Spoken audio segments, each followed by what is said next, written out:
In a world that walks the line, there's a rare few who think outside the box together for the crew. To break the equations, not bound to any rule. Exposing to the world the universe's own view. It takes the talent of the craftsman, it takes the mind of the fool, to let division realize energy and matter in a duel. To a break, through a duel. The old man, bills was running through his head. Cheryl probably got it hiding under his bed. Penny up to Annie, making power for days. Don't listen to a word that the straight dope says. Mike building batteries that power a ship. Victor comes and talking math, that's the water spiral dip. Sean trucking plasma bolts a mile long. Sheila on the video making tones from the prongs. Burning, breaking matter, they said it couldn't be done. And to all the people in the chat, I know you're having fun. So it's time to spend your Saturday with the dope and old man Bills. Hello everyone, my name is Nathan, otherwise known as Old Man Bills. Joe will be here in a few minutes. He's just running a little bit behind. Guys, we got an awesome show today. Joe went out and found a book from Tesla about a bunch of his things that he wrote down, things he was going to do, things that Wardenclyffe was going to do. Absolutely amazing clips that are going on there.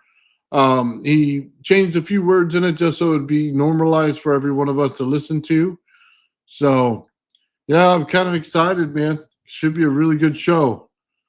All right, say hi to everybody, man. Sleeping before the show. I felt the same way, man. I was tired.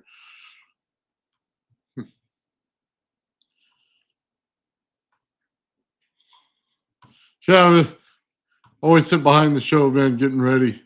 So, yeah, right on, brother. Got Krupa. Nice. Right on, guys. Yeah. So, yeah, I'll go ahead and play it. And when Joe gets here, we'll pause it and check it out, man. But this is awesome, brother. This is some good information. He was never planning to run this to the air. He was planning to run Wardenclyffe in the ground. And kind of one of those things, you know what? Came from a Tesla book. Let me bring that up for you, and I'll show you the book it came from.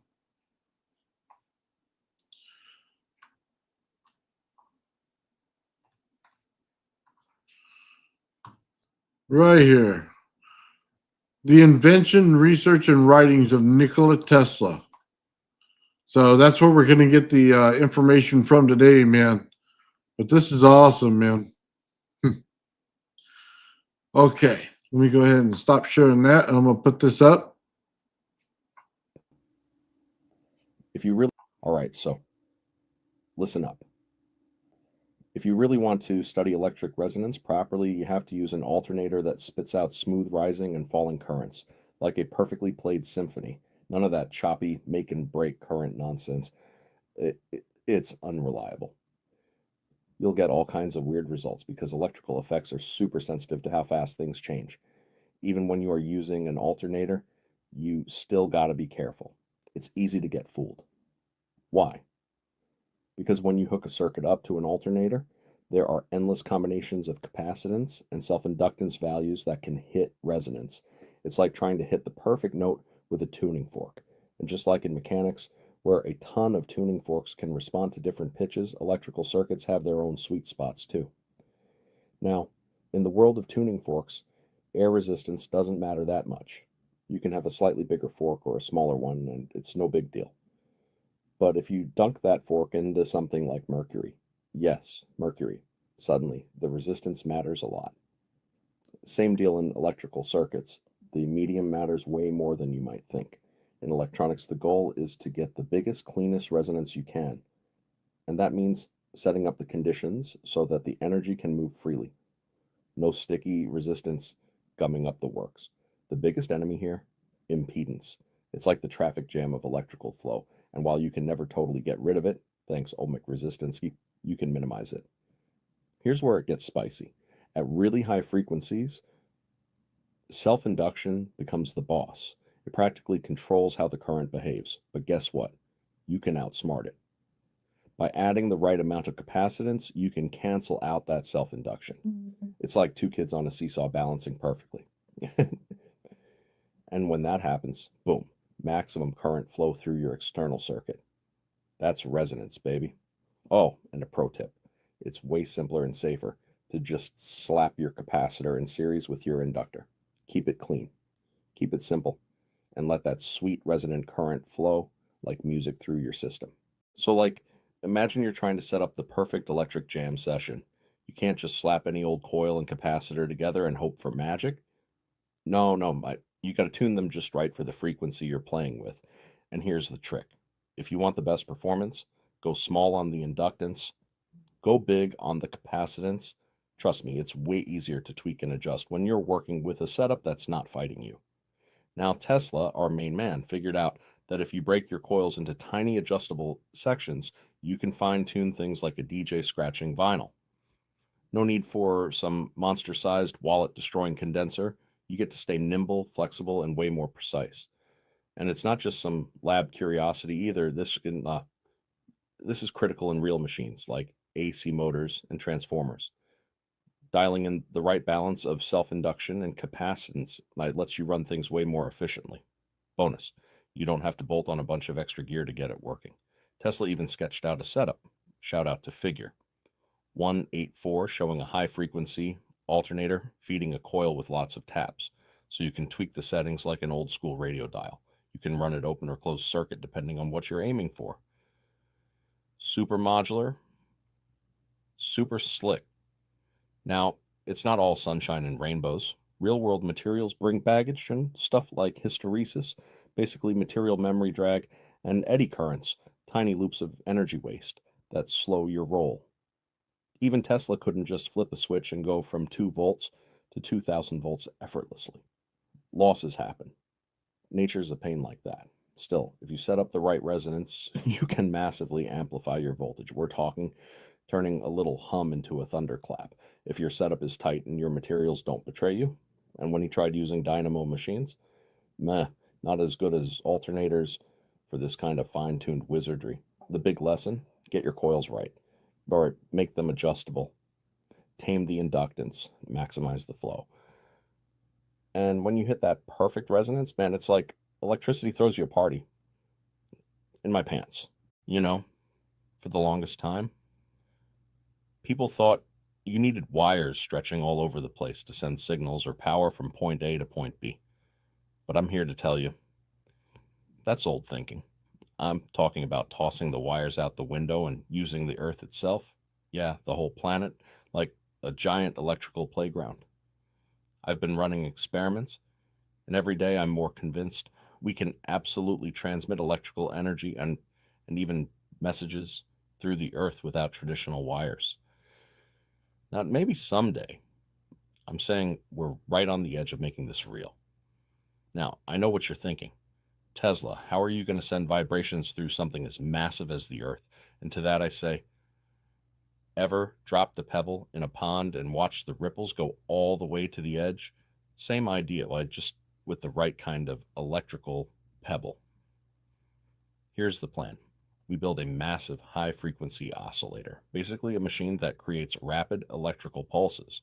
Then we attach it to a big insulated conductor, think a giant metal plate or a dome, shoot the energy into the Earth, and tune the frequency until the planet itself starts to resonate like a giant tuning fork.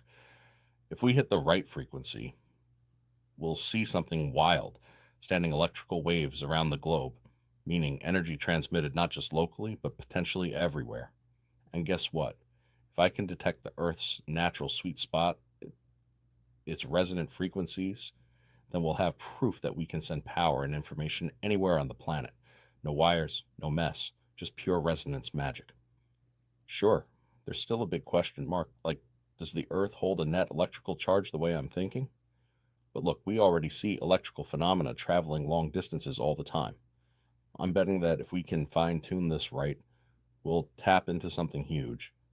If this works, and I believe it will, we're looking at global wireless communication, wireless power transmission, and a future that would blow the top off everything we thought we knew about energy.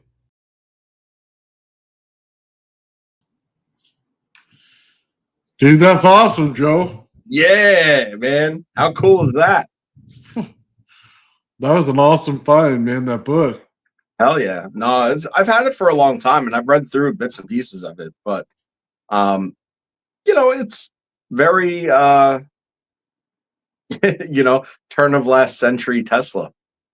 Yeah. Like he's very straight, matter of fact, to the point. And that's generally not how we like to do things around here. So Yeah, well, it comes right into the stuff that I do, man. Putting things in resonance with one another, getting them to produce energy just based on that. The fact that he said flat out he was going to put it through the earth. There's no question. I mean, look, if that quote's 100% legit, and let's just take it from the book that it is, then it's pretty clear what Wardenclyffe was meant for. yeah, so that book is actually all just straight Tesla's writings. Like it wasn't doctored up and stuff. It's literally just transcribed, and then published. And so it's been around for quite some time. I mean, I have like a nice new copy of it, but yeah. Yeah, I found the PDF version as well on the Internet Archive, internet.org, I think it was. But yeah, I mean, look, power to the ground, man. And I prove it possible. You make dirt conductive, anything conductive, find the resonance value of something, and you make it conductive. The part that I like as well is the tuning force. Get that your alternator to hum at the same frequency as the tuning force. Man, that's profound. Yeah. And, I mean, Tesla was saying right there, resonance is sound and sound is scalar. Yeah. See, this is what you got to remember. Yeah, we're getting down the whole line of it, man. That's it. So, yeah, what I think is important to note here for everybody is frequency is not resonance frequency, just so we understand each other. So when you put in your frequency to your Tesla coil, you resonate the first part, which is the magnetic part, the number 1 coil, and then you resonate the secondary part, which is the number 2 coil, and they drop 100 kilohertz. Okay, if you're up in the 300 kilohertz range, they'll drop 100 kilohertz in order to be in resonance with each other. So that value will change. Now, what does that mean for what you're doing? That means that the resonance value of the one that their primary runner has to match the coil by itself. So a resonance value has to match a frequency value of a coil in order to work. You got to remember that resonance value is a different value than frequency itself, and then you have it. So that when you play with tuning forces, going in, going out, right there, you just have to make sure that you're at the right number. Sometimes you think you have it, and you'll be off by a bunch. Yeah, man. Then that's really what it boils down to. I mean, this goes so far back to when we started talking. When we were kind of touching on this, it's the whole system has to be in resonance, and the circuitry has to be in resonance too. If you can have your circuitry in resonance with your native frequencies and everything that you're running along the system, you're going to minimize your losses to exactly the degree that we're looking for, which I mean, Tesla in his writings, like I kind of questioned him a little bit because he's like, well, you can't eliminate resistance entirely, but almost, and I feel like that was like a little piece of him covering his own rear end too, in that piece. Like I could see that he was like about to say it and then cut himself right off short of saying that, like saying almost. No resistance, Well, I think that in a different way. Remember, I tell you that in the cold energy system, that little neon light bulb, it's almost gone, but there's that little bit that's lighting it up. You know what I mean? And that's the difference. But it doesn't have to be in your primary coil. It can be after it. That's the beauty of it. Yeah. So, well, what's Dare say in the chat? He says, take a 30-foot, 2 millimeter thick copper wire and wound it around PVC pipe of any diameter, and at between 39 and 42 kilohertz, the winding would be in resonance. So Tesla went into that, and he was saying that in air specifically, right, with air as a medium, because air has very low impedance generally for when it comes to resonance of radiant energy generally, right? That there's a lot more of a forgiving zone there because of the lack of impedance that occurs during the radiant energy transmission. Now, if you were to change mediums, however, okay, different mediums have different impedance levels inherently to themselves.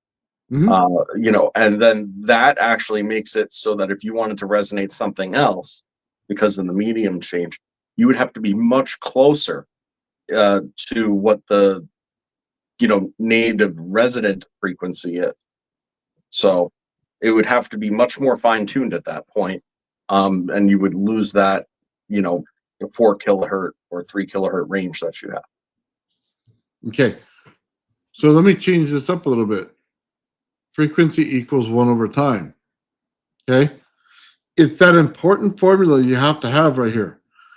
The length of time it takes to get something to become resonant to it is only based on the distance that it travels to get there, right? Mhm. So if you're 40 feet away, it's going to take a while for that ring to get there.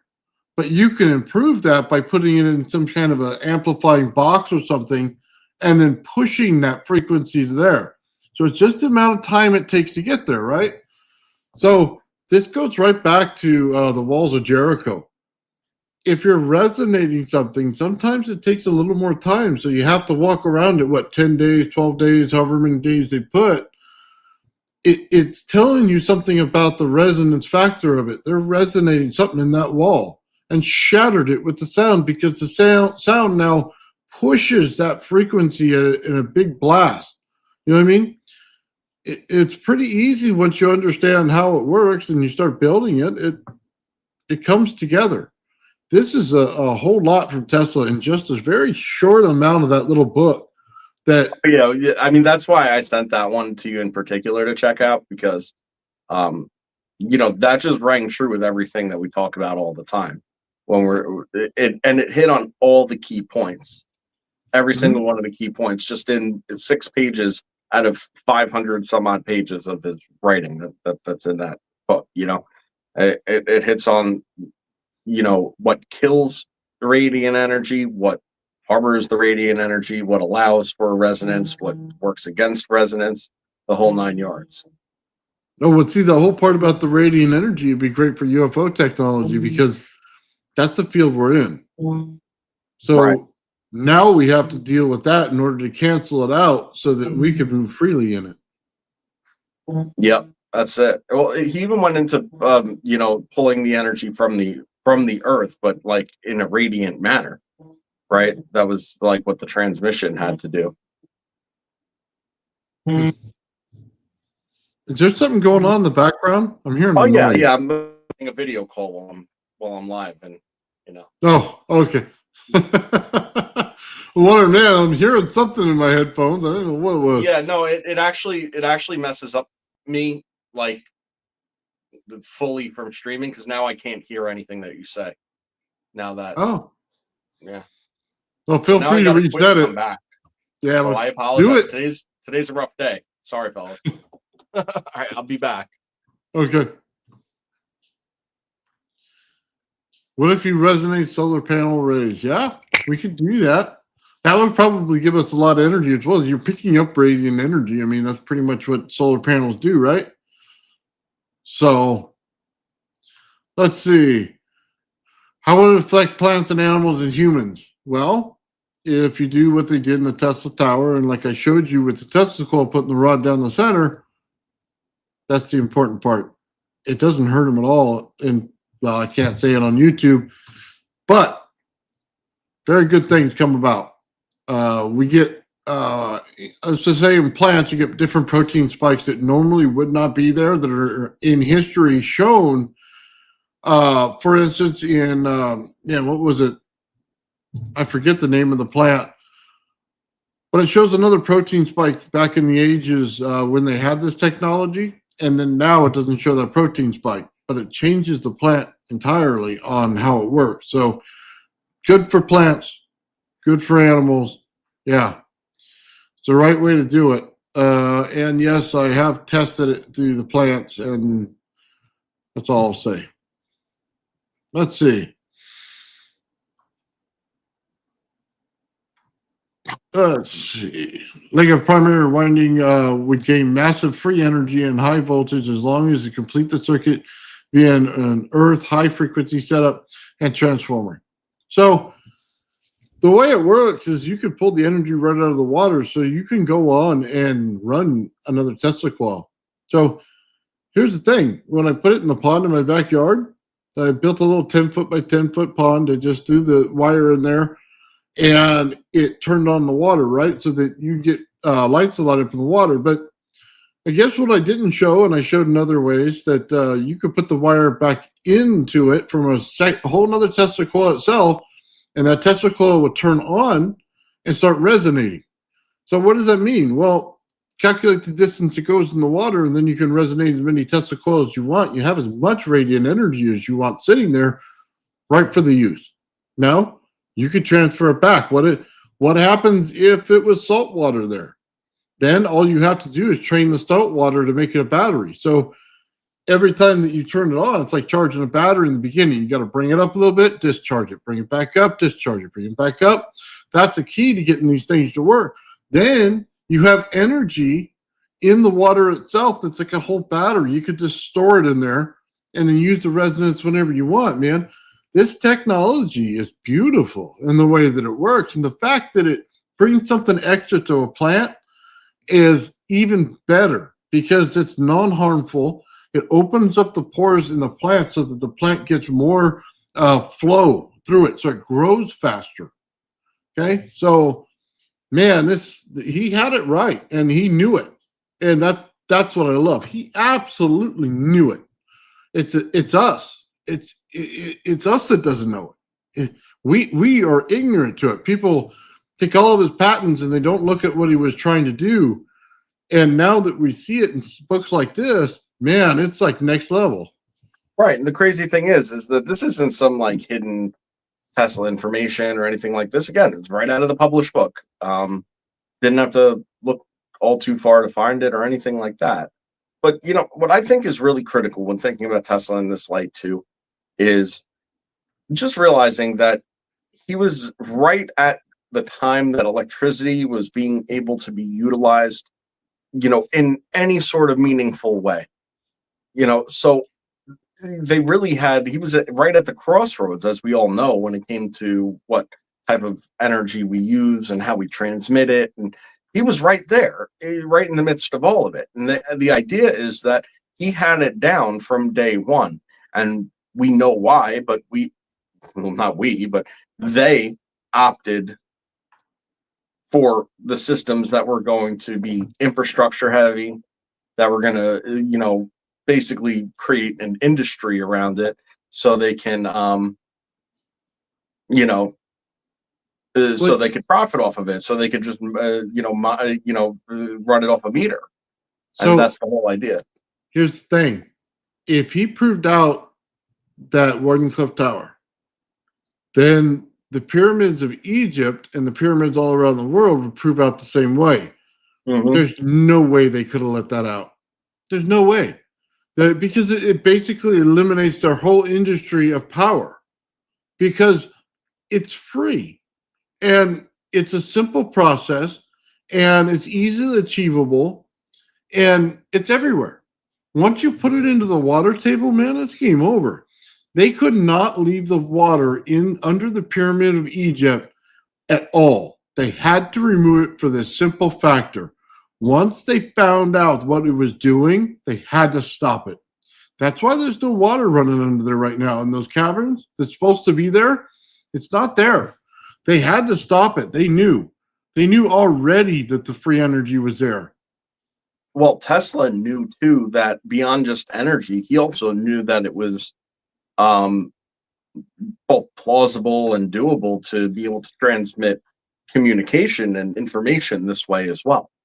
And all this is dealing, this is, by the way, the same exact thing as pushing ether. Okay, it's the same thing as pushing ether.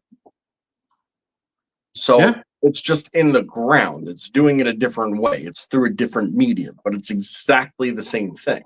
But it's the energy of the earth. It's the ether of the earth. Yeah, right, exactly.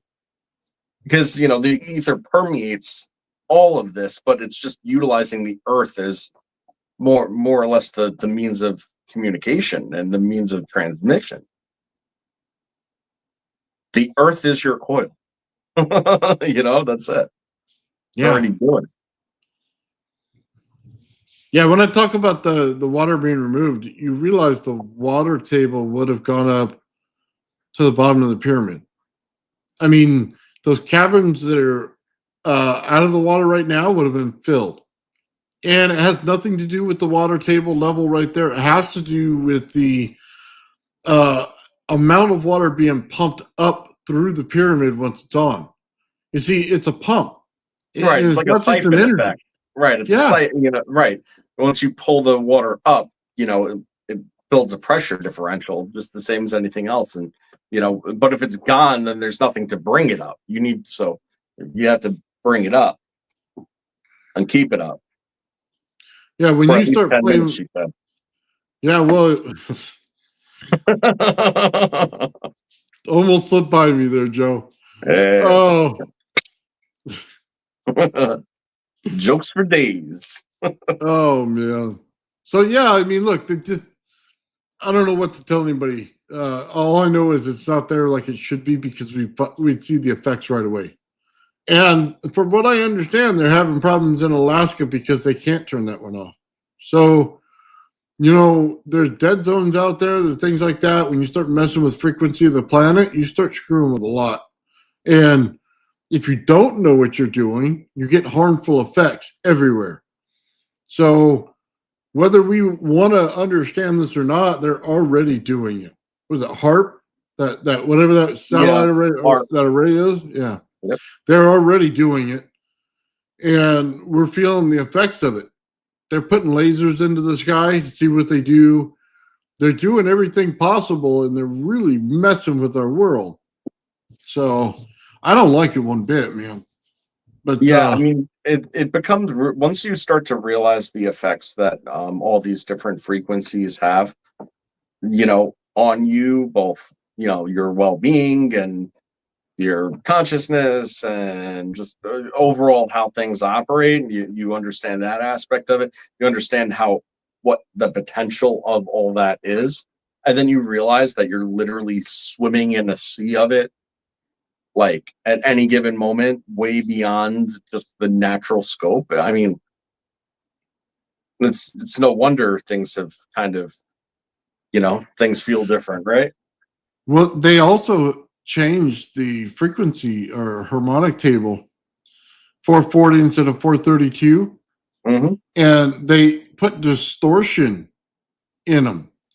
That was the problem. So if you look at it in water, 432 is beautiful to look at. And it has a very organized way to go. You can use that with salt, you know what I mean? And do that as well in cinematics. But you put in 440 and it's pure distortion. Yeah, but yet that's what they change it to. It's biologically dissonant. Yeah. Is what it is. Biologically dissonant. It doesn't sound bad to your ears necessarily, but it does sound, it does not have the same type of standing wave patterns in water, like you said, which most things that are alive are water, kind of put it all together, right? Yeah, they were creating impedance. So yeah, they wanted the deconstructive interference in there. But think about it this way: if we know what we know about Tesla now in the tower, and we can now confirm it, now we understand that certain frequencies work in certain ways. We understand that the geometry works based on those frequencies. We also learn from Liz, and I want to show you guys this because when she came on and did the whole Atlantis thing with us and talked to us and so kindly came in and dealt with us, I want to thank her for that. But I want to show you guys this because I think it's important, man. Yeah. across it, the bar down where you can hold. But this pine cone thing, if you have a look at an ankh in Egypt, you'll see that the ankh has the bar across it, the bar down where you can hold on, and then it's got on the top what looks like a pine cone, but it's a hollowed out pine cone. It's all the same technology. And when you look at pictures of the shamir of Solomon, which was that device that Solomon used to use to build buildings, it's the same shape. A massive statue of a pine cone in Rome at the Vatican, same technology. It's all the same thing, just for various different purposes. It operates the same way. It's like a combination lock to frequency and vibration. But this pine cone thing.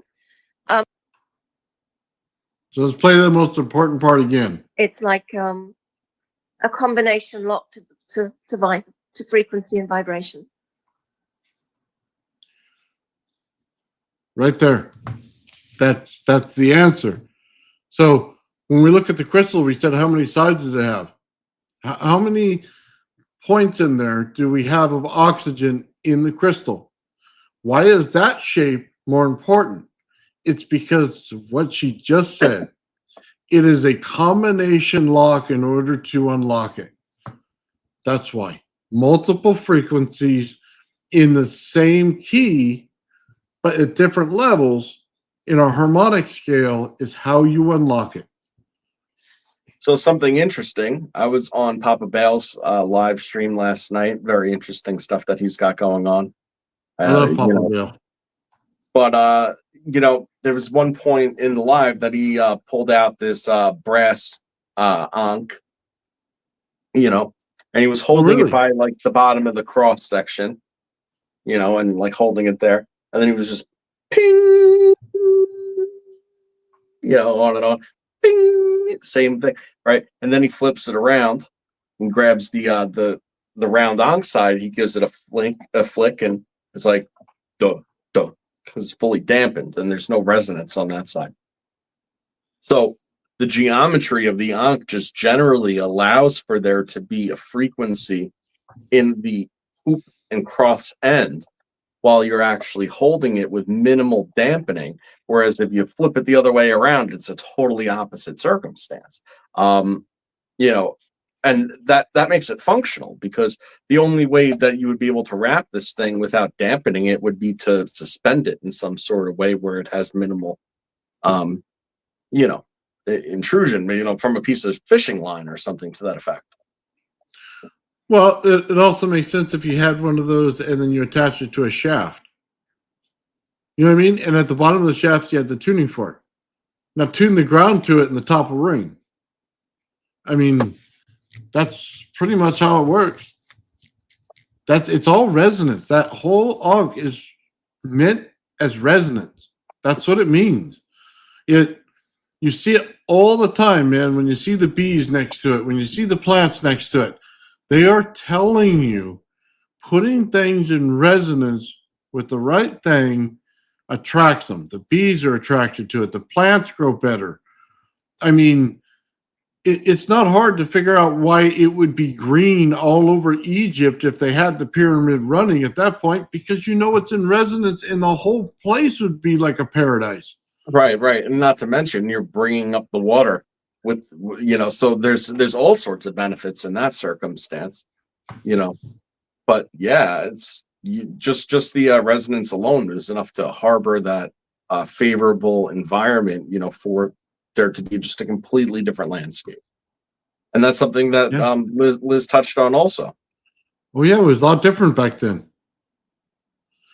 I think it's important, guys, that you see all the connections that we got going on this channel.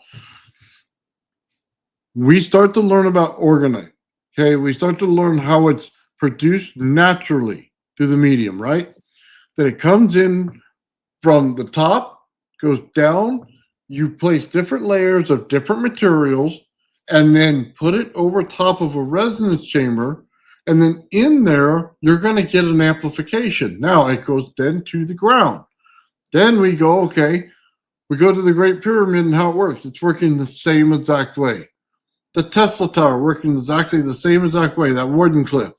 We go to Liz and she starts talking about all the old ancient technology of Atlantis was resonance technology. We're also learning that the resonance itself is what's given us power in systems. It's amplifying that power in everything. So it's coming full circle of where it was to where it's going to be again.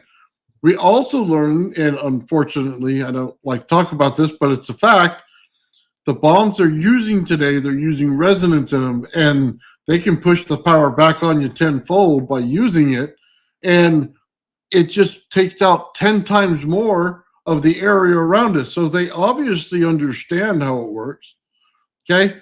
Every little part that we do on this show is in relation to all of it. All of it and what you is just said is critical intertwined. to really tie it together, right? When you do an air burst in a weapon, right, you're looking for the waves to come off of it as the primary means in that case of, unfortunately, destruction. Okay. Yeah. That's what you're looking for is your massive pressure differential. That's what you're looking for. What's the consistency? It's all longitudinal waveforms. It's all radiant longitudinal waveforms. That's it. That's what's present no matter what the circumstance is in this. Well, you can't just have longitudinal. You also have to have the transverse. That's what makes it go, because now they're affecting you on a different scale altogether. That's what goes from a little bit to a massive amount. So that's how that'll naturally happen through through what we were talking about the other day.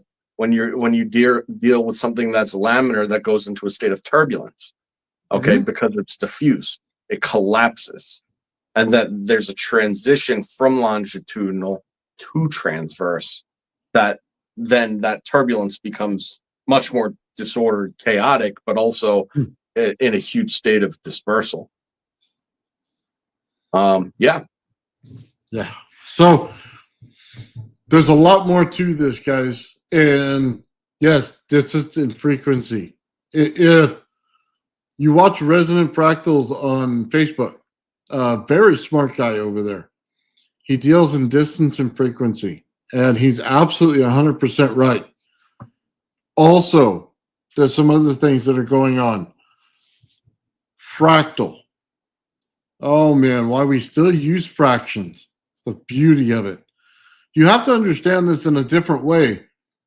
It's when I tell you the ring of a Tesla coil, it's fractal in nature. Okay? It's literally fractions the way it's working. Just think of it this way. The harmonics are in waves. You know what I mean? Yep. Quarters, halves, thirds, eighths, whatever you want to say it is. But that's the fraction, isn't it? Yes. Yeah. It'll just break off into the smaller repeating segments of its greater self. Yes. But that's the whole point, though. You have to have that combination lock. That's what they're saying. So to unlock some of these higher powers that we're looking for, it's that buildup.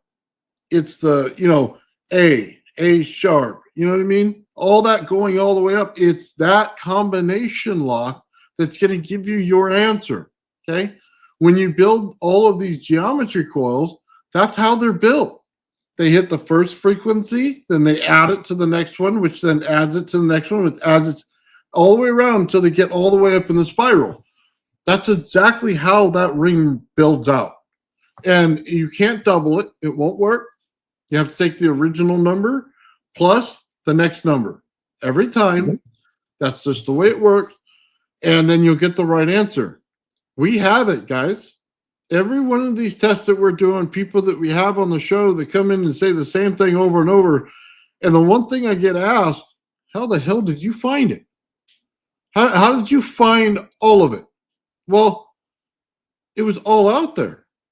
Tesla put it out there. Everybody's been putting it out there in small parts. Joe's real good with his cell and stuff like that. He puts a lot of information out there. Joe Legacy, if you ever watch him, amazing person. Everybody has their little piece, but it all comes to a commonality of what we're doing. We can Right. And achieve this. that's the key, is looking at what everybody is doing and finding what the common denominators are across the board. Once you start seeing the common denominators, what works and what doesn't, you're able to sort of weed out the nonsense. Then when you go Yeah. back and you start to read, Tesla's own words, then it starts to make more sense. Because Mhm. I'll be honest in saying I've had that book for a long time because I like the guy Tesla, right? Not because I knew anything really about the subject matter as much, but I was interested in kind of learning a little bit. Let me Mhm. tell you, you go in, you start reading this stuff, you can understand the words on the paper. Okay, you can understand what he's trying to get at, but you have no friggin' idea how he's coming up with this or how that actually physically works. Because there's just simply there's not enough time in the world to sit there and add context to all of it. Once you have all the context, that's when you can sit there and read it and be like, yeah, well, yeah, of course. Okay, that makes total sense. Cool. Now you start to get his work a little bit. I've been blessed enough to be able to talk about this stuff for hours a week, enough to continue to build an understanding. But what's incredible with that I find, and I don't really like to give myself credit all too much, but credit where credit's due. We haven't changed anything we've been saying in the almost like 10 months I've been on this show. Yeah. It's So all the same. we're coming on a year, and this is all the same exact stuff we talked about from the first 2 weeks. Mhm. So, we must be onto something. Either that or we just don't listen to anybody. We sit there like, nah, nah, nah, nah, nah. But here's the thing, though, Joe. Every time we turn around, there's always another piece of information that backs up what we said. Yeah, And that's true.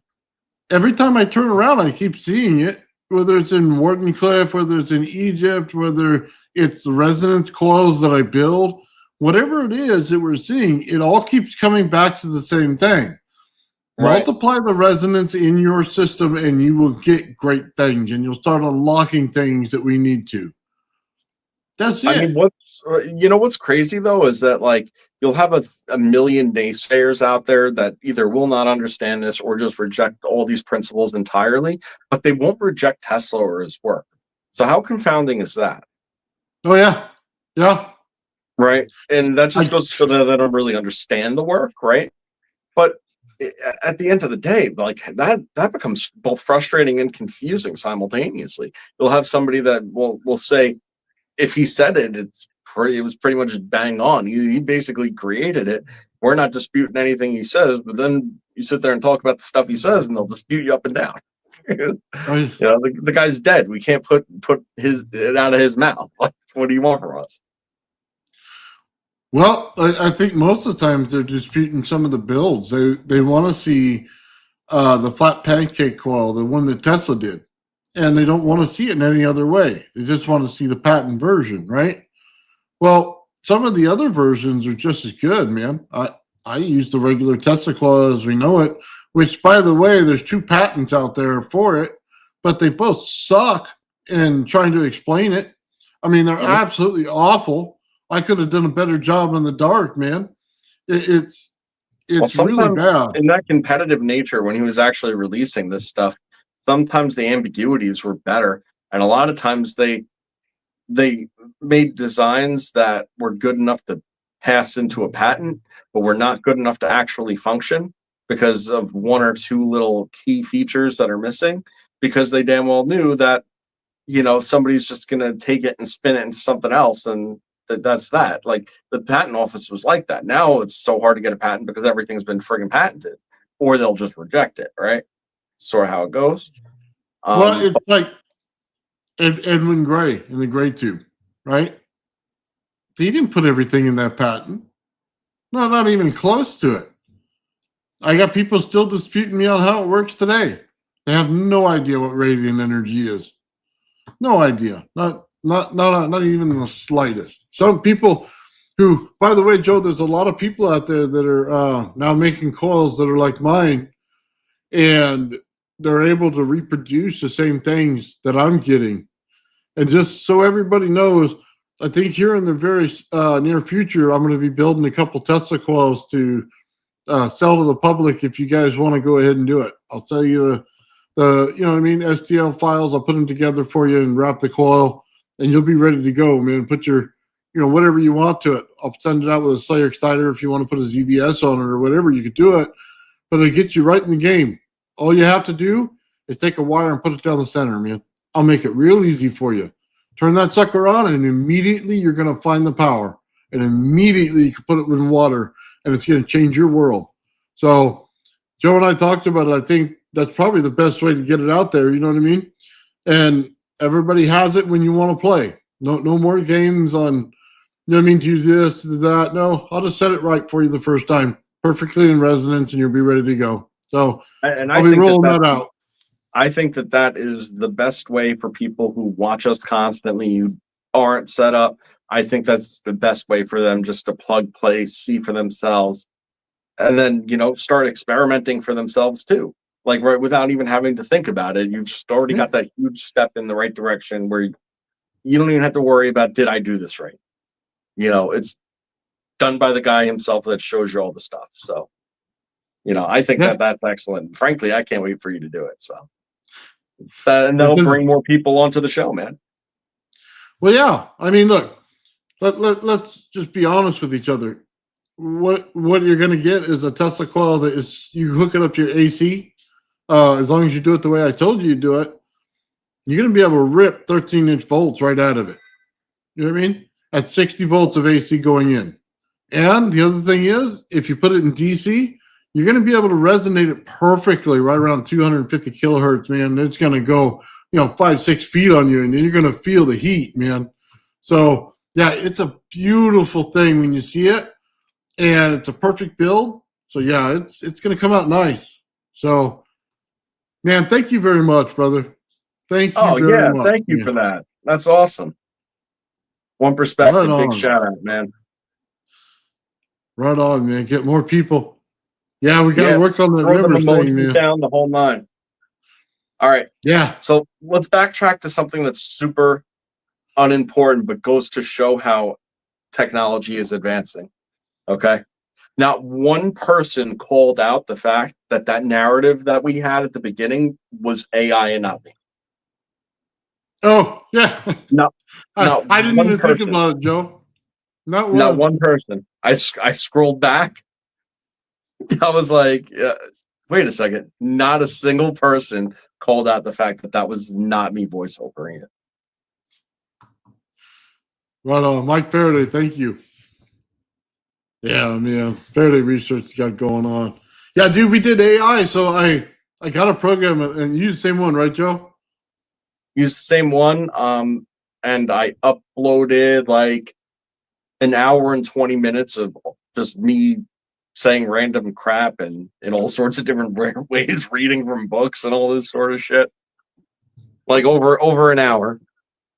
Wow. So just so everybody knows, we used 11 labs, and they were over there, man, and they translate your voice so that you could do it, so that everybody kind of got on me a little bit. The creepy voice I use for the audio that I translate to, stuff like that. So now it'll be my voice.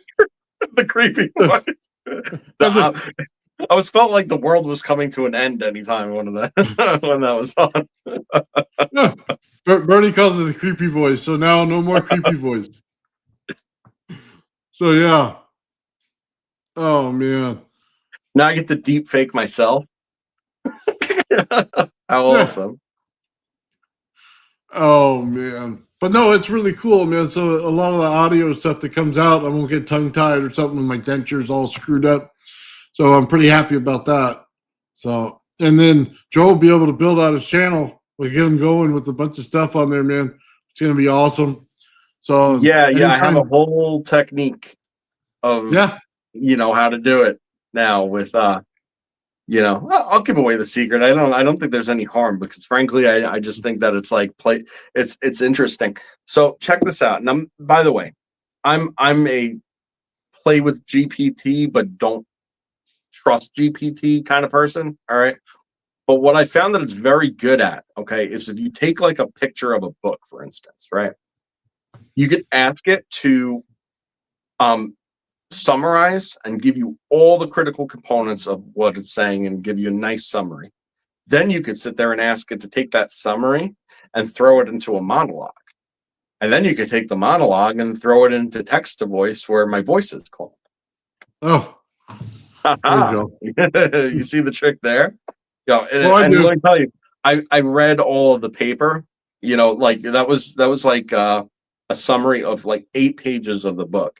I read quite a bit of the book, but I've read the 8 pages like as it was doing it, and it extrapolated everything more or less that was critical. I mean, it left out some fine details of certain things and stuff, but frankly, for the summary that I was going for, it hit the nail right on the head. I So know. yeah, and then I asked it to make it slightly entertaining, and then I went in there and kind of made it sound like me. Oh, you did. Oh, I heard that. Yeah. Usually when I do the translations, I leave them strictly what they say because I don't need any backlash on that. But no, that's cool, man. I heard you in there. I thought it was neat. Chat GPT. Oh, by the way, the rod down the center, if you want the STL updated for that, I'll do it. So what it is usually is I add in maybe this much on the top piece so that you put the cap in, you can just put the wire in there if that's what you want to do. But if you want the full ability to put the rod in there where the bottom has the holder to it, I already updated that. I just need to upload it. So the rod will actually sit in a little cup at the bottom and be able to go through. And if you wanted to blow that hole right on through it and put like a little something underneath, you just take your soldering iron, man, push it right through and make a hole. But that I will put the updated file out there for you guys. I also have a file for my 1 megahertz Tesla coil because I think some people may want that for different experiments. I'm going to put that out there as well. So I got a bunch of stuff. While I'm looking at the chat, Elijah, thank you for the reminder because both Nathan and I forgot to mention happy birthday, Sean, if you're out there watching. We miss you, bro. We hope you feel well soon. Yeah, man. Yeah, I'd love to hear Sean's perspective on this, man. Sean's awesome, brother. Happy birthday. We're all getting older. Get a little few more gray hairs. Joe doesn't have any yet.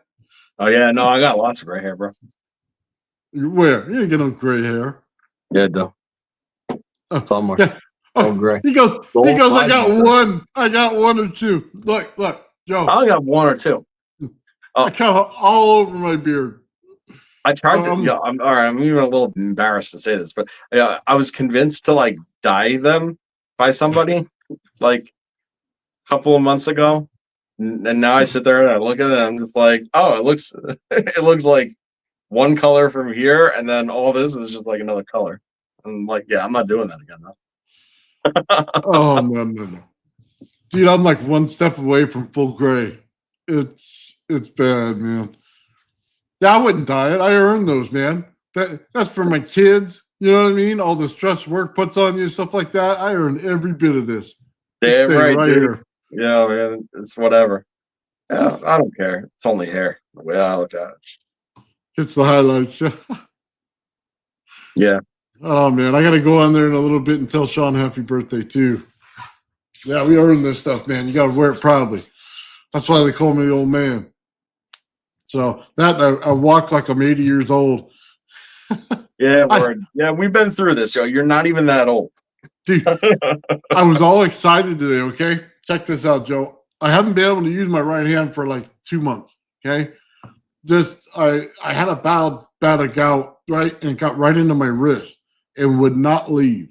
So, like, turning Tesla coils, anything like that, I barely got the last one out on the winding machine.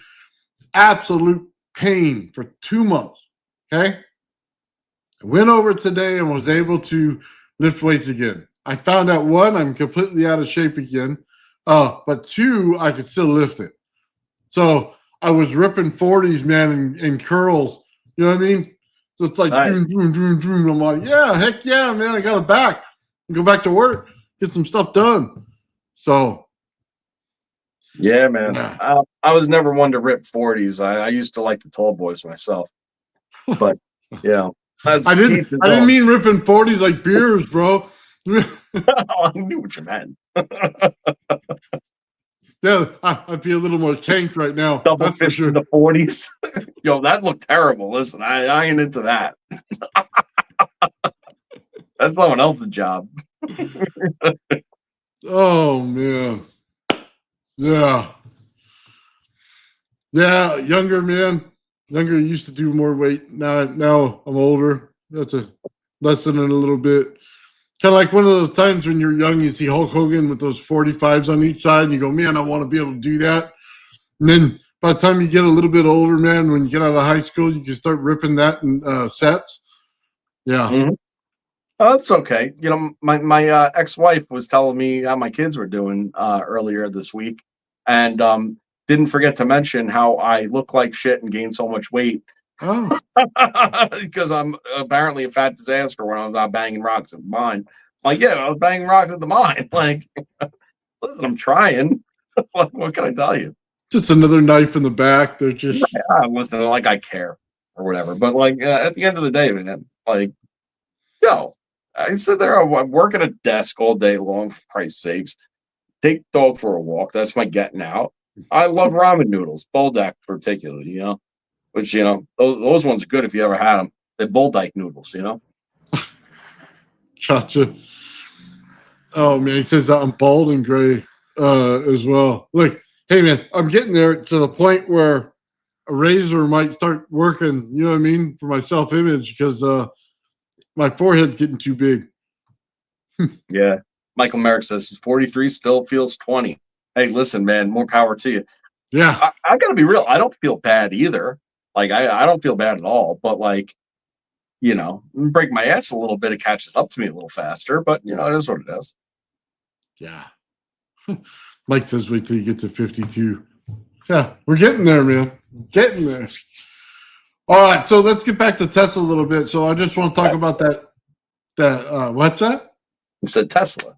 Oh, I said something else, man. Got your hand stuck on the rock again. That was like the best rock ever. Oh man. So yeah, let's do that rod down the center, man. So I'll put that in there in the STLs and stuff for you guys, along with anything else you need, man. Just tell me what it is. One of the cool things that I am gonna pick up, I actually put a grommet so you can put it in the top, so you can put one of those little spikes on there. So I won't put it in normally in case you want to put a wire down there, but you'll have it so you can seal it in there. Really cool effect, man.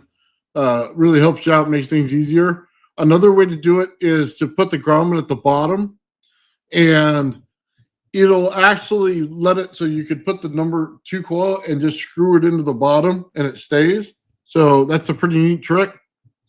I had somebody, okay, get a hold of me on my email, Joe, about this. And he had a wire in the Tesla coil. Now, it wasn't pushed down the center, it wasn't, all the way, but it kind of slightly went off and came up. And what happened is he got Sean's tendrils out of it. That same look, and he didn't realize why. And then he had another problem. He said it was going down 100 kilohertz more than what his coil should be. Well, that's just resonance and the way it works. That was pretty simple. Let me see if I can't pull that file here for you. Yeah, let's see.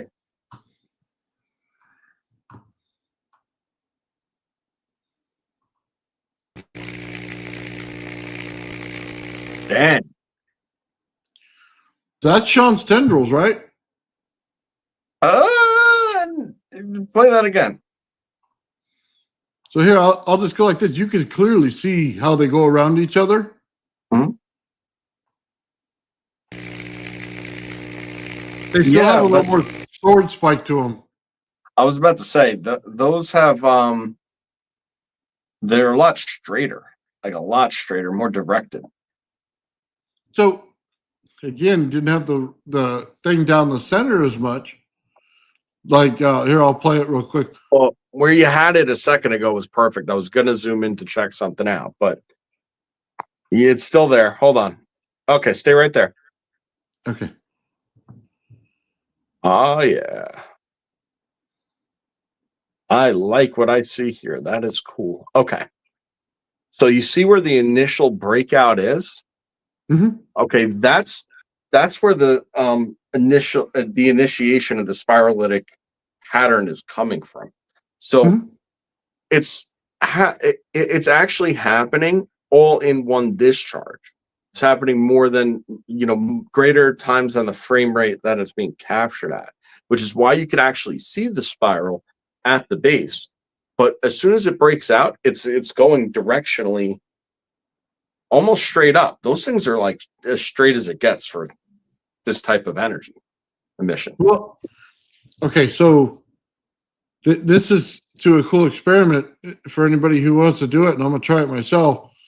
How far down does the rod have to be in order to change the actual tendrils? Because we see the short shape. I get swords out of mine. Absolutely zero wire connected down the center at all, right? It just goes straight from the top of the coil and then up. So nothing I goes could down. I could This answer I one, could answer that question. go ahead.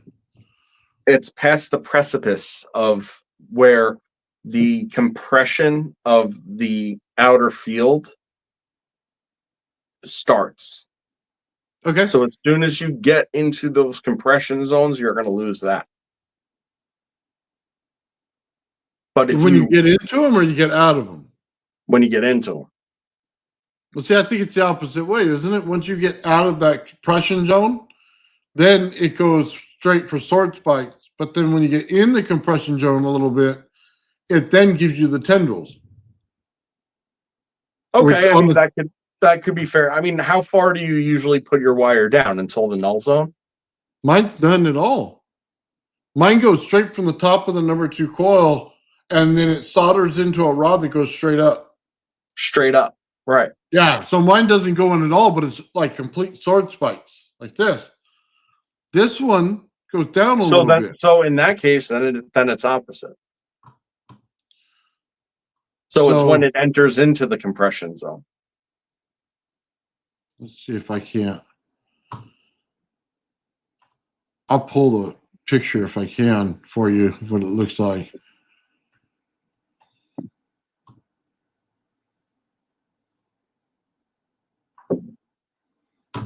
Okay.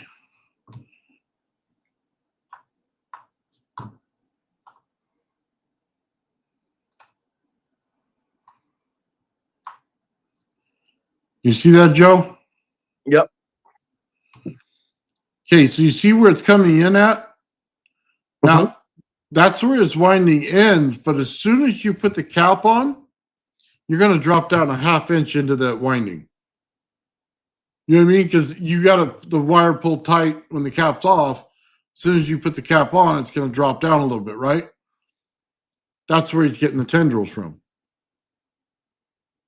That's also, yeah, it also messes with the frequency a little bit. That would Because, mess with you because now you're recycling it. yes, Uh-huh. now we get it. Yes. You're That's what- actually you're manually doing what the toroid is already doing. You're forcing the hand at that point. yeah. So So that's why yours doesn't give a lot, is because it doesn't enter in that much at all, or at It's- all. Right. it doesn't go at all. So Right. Because it stays with the exterior field. so it When you look, were it's, saying wire down the center, you were screwing me up, by the way, because I'm oh, immediately sorry, thinking wire down the center all the way. Yeah. like you do. That's what I'm thinking. I didn't realize that you're talking about your breakout wire, like the end of the Yeah. end of your Yeah. coil. Yeah. So, I mean, I understand that now, obviously. well, But, when Sean builds his geometry coils, they go this far down in the center of it, Joe. So Yeah. it's hitting that compression zone. So that's why he's getting those tendrils that way. This is just proof you got another person doing it and getting the same result. And it just goes to show you how to get it. Mm. And then it's up to you to decide what it is. But you know what I mean? We'll show it again. It's unmistakable when you get them. Well, it's because you're giving the compressed zone at that point somewhere else to go. Yeah. So it's breaking the internal toroidal flow pattern, and it's saying, you know what, take this energy and dump it out the other way because you're introducing a live conductor into it, more or less. A live Yeah. conductor is exactly what it is, of an opposite charge, potentially. Yeah, it's just interesting, man. It really is. I really like those tendrils. Those are definitely worth, patterning and everything like that, seeing what's going on. Yeah, it's like half and half, isn't it? Like a sword spike and a tendril in one. I think that's cool as well. Yeah. So, by the way, you use the same Tesla coil that I do. It's awesome. So he built the same one that I make, and the one that we'll be building for everybody, like the ones over my shoulder right here. So, yeah. It's A lot of fluid people, man. dynamics, MHD. Well, it is fluid dynamics, but it's not MHD. Yeah. It follows the principles of fluid dynamics, though. I'm not sure. Cherilax, is that a person? Researching. never heard of I that. haven't. No, I haven't. I haven't, man. I'll look it up now, but I haven't. So hold on, real quick. My short video has the same with a wood rod down the center. Well, there you go. There's something. It's creating impedance. Then it's changing the field by impedance. So if he's doing it with wood, the same as metal, then you're changing it. So what I've been noticing a few things, man, as I do this. One, never turn on your Tesla coil and then shove something down the center of it because you'll fry the transistor. Put it down the center before you start it so that it'll self-adjust to it. That's number one. The second thing is, man, I like to screw around and play with it and put different things down it. You know what I mean? Just anything that'll fit in the hole, man, shove it in there and then turn it on and see what it does. And sometimes, man, like I said, and I'll say it again, multiple frequencies for multiple coils do multiple things. Also, putting in solid steel like a pipe. So, say you want to put in a galvanized pipe from your fence or something, right? Well, guess what? You're going to change that field altogether. You're going to stick your hammer to the end of that number 2 coil, and it'll pull the energy out to the hammer, but it will not do anything else until you do. So, until you're ready to put a draw on it, it won't work. That's so awesome. And it goes to maybe why the Wardenclyffe Tower had further stuff that went towards the building. And it's probably because you could pull energy right out of it that way. Put a little draw on it, got a lot of energy coming through that sucker, man. Also goes to Sean. And Sean took that just spool wire, man. Beautiful thing when he did. Spool wire. And just pulled energy out of the air. I mean, I don't even think he understands how important that is, man. That is like next level stuff. That is like, you can't say it's the ground. You can't say it's the energy of the earth. You can't say it's anything else. You have to say it comes out of the air. The only way that energy gets there is that pump from the Tesla coil is there, and the energy comes out of there into that coil because it's attached to nothing and goes over and hits the other coil. Cool. Let's talk about that a little bit, because that actually directly ties in with the Tesla writing that I kind of summarized, except I think it kind of glossed over this part a little bit because it had to do with self-induction and how that lends itself to impedance. Okay, and knowing that impedance is the enemy of resonance. All right, so that's sort of like, and whenever you're doing these coil windings, you have to remember every wrap, is going to interact with the next wrap, with the next wrap, with the next wrap. But it's also critical to realize that it's not the same as taking a solid sheet of copper, let's just say, and wrapping it around a tube, although that'll have some effect too, okay? Because the flow patterns are entirely different, okay? And even though the sheet would have much lower resistance. How does that really make sense when you're dealing with a conductor that's touching another conductor and has the same surface area? That's what you have to get your head around, is the emission flow pattern of this self transmission from line to line to line to line. It's the and how compression. yeah, it exactly is. And that, if not done properly and if not done in tune, then it just causes resistance, which is why this goes right into the conversation we had the other day about trying to have diminishing returns on it, depending on what you're looking to get out of it. It's all related to the same exact subject of impedance at that point, because what would give you that diminishing return, right? And then what's your ways around it? There you go. Yeah.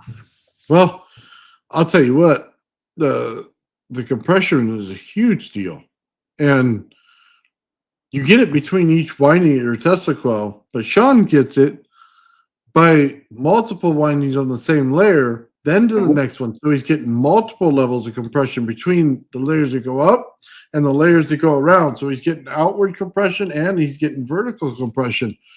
So they're he could go a step further if he really wanted to. And rather than wind it, you could do a hybrid where he winds it once down, once up, once down, once up. I've had all sorts of convoluted ways to wind that coil that I've suggested to him, including doing link cross sections and then coming back around the way it came, just to see what all the different interference and torsion patterns would be to the compression zones. That's so hard to do, Joe. Oh, it's some of that stuff. It takes forever. This is why I suggest other people do it, and it's just an idea. Yeah, don't make me do it. You can do it. If it was no big deal, I would do it. But it's a big deal.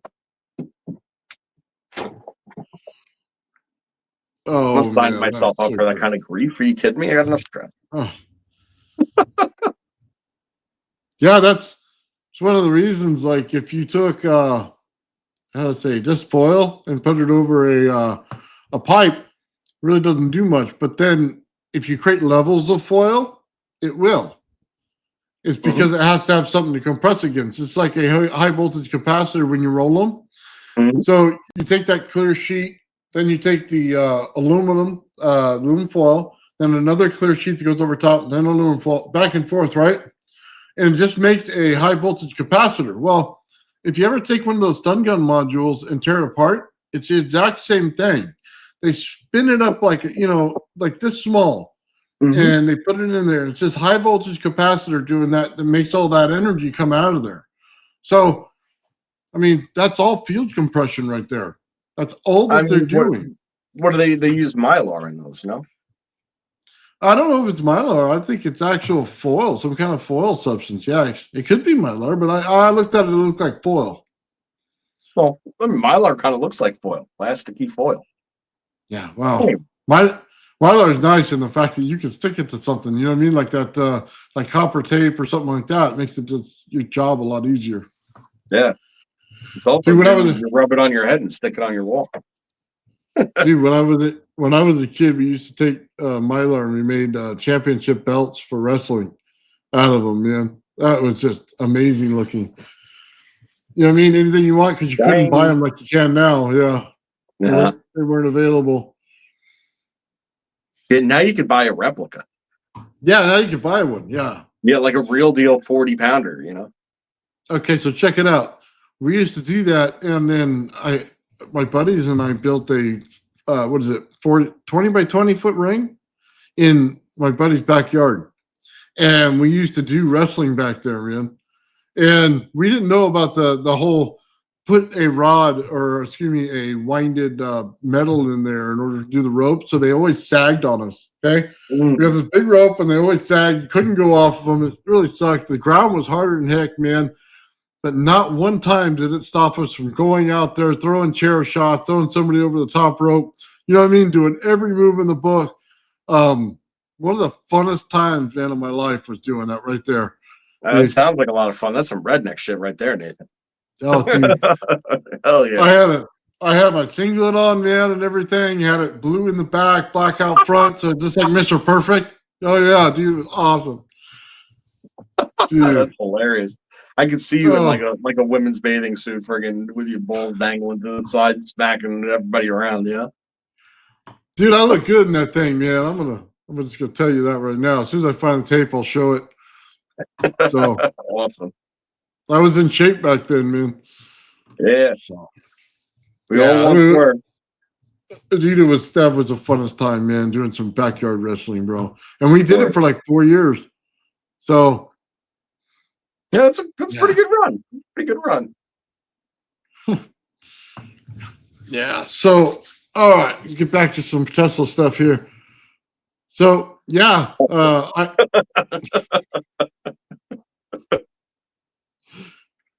we're gonna have to start proving out some other things here, Joe.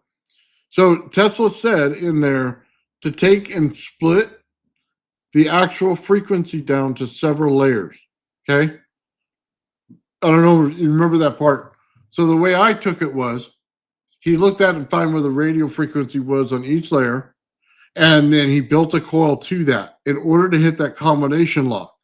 So if you take it and you just take your frequency generator, you take a 20 ohm resistor and you hook it to the number 2 coil, and then you put the frequency in there, right? As you turn the dial, it'll spike. And then when it spikes, you write down the number.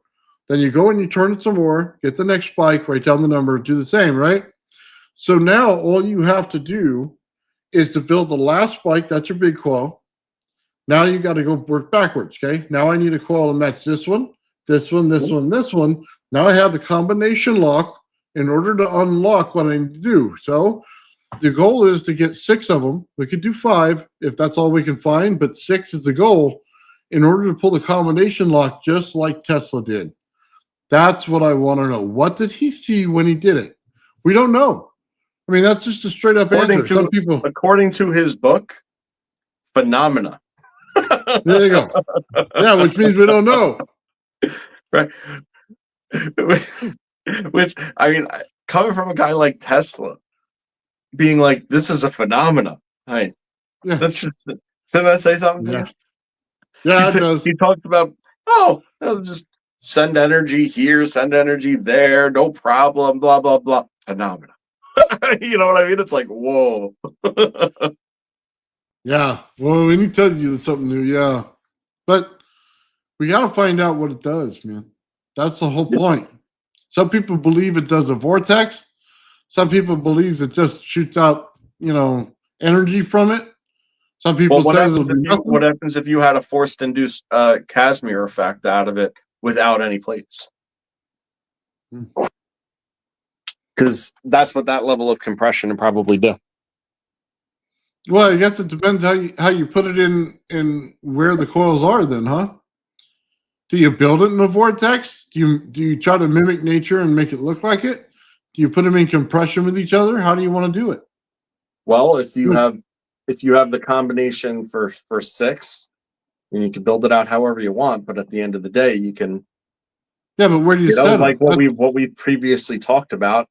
If you have, your primary and secondary in the center of, with the rest surrounding it in a geometric formation, like a pentagon. Well, you're not even a pentagon. Would you do it like a center candle and then all the candles wrapped up in a vortex around it? You know what I mean? I don't think that would be necessary, because you got to remember that there's upper dimensional field geometry. So you're getting that dimensionality, even though your setup is 2-dimensional. So your torus is still 4-dimensional. We're gonna have to the nature of it. Yeah, we're gonna have to test it, man. That's the only way to know. I think, honestly, that the primary mover has to be in the center because it needs to form a dipole. Yeah. That That's what it has to do in order to get something like this to work. I think something in the center has to happen. Everything that I've ever seen to pull energy out of this stuff, anything from a geometry coil, in a rodent coil, the Tesla coil, right in the dead center, there's an anomaly there that has to be picked up. Okay, And if you're pushing your energy out of that, okay, so if the idea is to make what's happening on one fundamental level, being your primary and your secondary, if you're looking to bring everything else into resonance, have them also then have that same toroidal flow process because it's in resonance, the ultimate goal, okay, is to then have all of them then form a one greater toroidal flow. yes. Now, that means that you want your primary and secondary, that's going to be the prime source of emission in the center, because that is artificially the center of your torus that's adding the initial compression zones and starting and continuation of the flow. And the ratio of the spacing is going to have to be at a point where there's an equilibrium of interaction between the diffuse field interactions, so they could fall into resonance and work together, but not enough to interfere with one another. Okay? Mhm. So it has to be at a state of where their fields interact ever so slightly. That's going to be the mechanism that's going to grow it out further and then bring it up and around on itself. So now you have a macroscopic version of what you've then multiplicatively created. Okay. Yes. 1 second, Joe. Yeah. Limited State asks, where did you find this? Where did I find what? Hold on. I just pasted the PDF for Of the book? Yeah, for the book, Oh, 500 yeah. something pages. Go ahead and show them the book, Joe. Oh yeah, that's the book. It's a nice book. Very nice book. It's appropriately copper in color. Hey, what pages did you pull? What was the page number? Just I don't know if the pages so are he has going to a be reference. exactly the same because it's a later edition, but I pulled pages 343 to 347, 8. Okay. So that'll at least give him a reference, where it might be on the That's the point of PDF. reference. And we could always you have the PDF there. I could always find those specific pages in there if the page numbers don't align. But Yeah. Well, I plan to put that thing up on my podcast channel. You know what I mean? I'll go through it. It'll take a long time because, it takes a lot of words to get through 500 pages. But yeah, I'll put it up on there so everybody has it. That way there's no disputing what it is. It's a book. You know what I mean? You put it out there and you have the information. So, yeah, I'm sorry. I just wanted to clear that up before we went any further. so I'm going to read one line. It's out of the same chapter or sub-chapter. Okay, so go the ahead. chapter that this reading was from high frequency and high potential currents. That's the name of the chapter. And then the sub-chapter is impedance phenomena. Okay. And I just put my finger on something and I was like, oh, that's probably worth reading this one sentence just to get people into like that PDF. Okay. It says, I have also described the curious behavior of rarefied gas surrounding a conductor due to such sudden rushes of current. Rarefied gas phenomena due to sudden rushes of current around a conductor. All right. Yeah, I got it. There you go. That's from his mouth. That's not somebody else's interpretation of what they think he means. That's from his mouth. Yeah, I found it. By Nikola Tesla. Joe, look, I'm sorry, man. I have to say this again. I have it. I found it. All of it's there and it's all verified. There's no getting around it now. It builds out the exact same way that I saw it. He sees it Now the you same do way. understand that one line that I just read is Oh, yeah. directly correlated directly correlated to what we were just discussing about a multi-resonance array. That is directly correlated. It's a green gas. It's the green gas. And it was right there where I put my finger right before I was going to close the book. Oh, divine intervention. You know, the green gas, for those, I'm sure everybody in the chat knows, but I'll just say it. That's the vortex, man. That's the vortex everybody's looking for. Does it create it? Does it not? Let's find out. We're rolling the dice now, man. We figured out how to make the vortex. Now let's see if it creates it. So, I mean, I'm not going to sit up here and give you any, profound statement on it. We're just going to have to find out. Let's put the dipole in the center, man, and wrap those coils around it, and let's find out. Now, I think they may need a little different height, okay? Because I don't know where the frequency breaks out in the coil.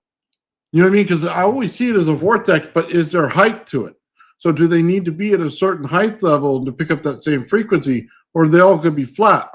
Okay, so that's a good point that you bring up, okay? Because in my opinion, at least, right, the toroidal flow of the actual system itself on a surface at the same level, okay, would not necessarily be super complicated by them being at the same level or being on a surface. However, okay, I think that, as discussed earlier, right, there's virtually limited to no impedance in air, okay, for these flows to occur.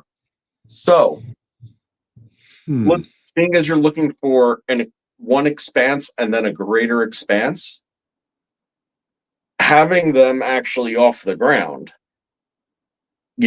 where the impedance is less in the air below, would probably allow for a less dampened flow pattern. Also, because of the dampening of the ground that occurs, it's more difficult to bring something into resonance. That's just inherently true. It's exactly the same thing with the Ankh that I was saying, Papa Bale did yesterday, right? Because of the geometry of it, it allowed for it. But if it wasn't for that geometry, it wouldn't have allowed for it, right? If you didn't have that cross member, okay, then holding the Ankh would have dampened the whole ring, okay? It's because of the cross member that it was unimpeded by holding it, okay? No, I get it. I get it. So anytime that you have something on a surface and there's a contact between what you're doing and anything else, there's going to be some form of dampening that occurs. And that dampening is the same as changing the resonant capabilities of something, because it's introducing impedance. Okay. That is itself impedance. Is the fact that it's contacting something else as it's in a state of vibration. Yeah. Okay, so I had a question here. The tower I'm using is basically just a single wire Tesla coil. Okay. Not multi-wired. Just standard one I always show. So in case you want to know. But it'll be it'll be different sizes of the actual pipe on each one in order to match the frequency it needs. So whatever that frequency calls for, however length I'll need it, that's what it's going to be. And then we'll do each one according to that and set it up that way.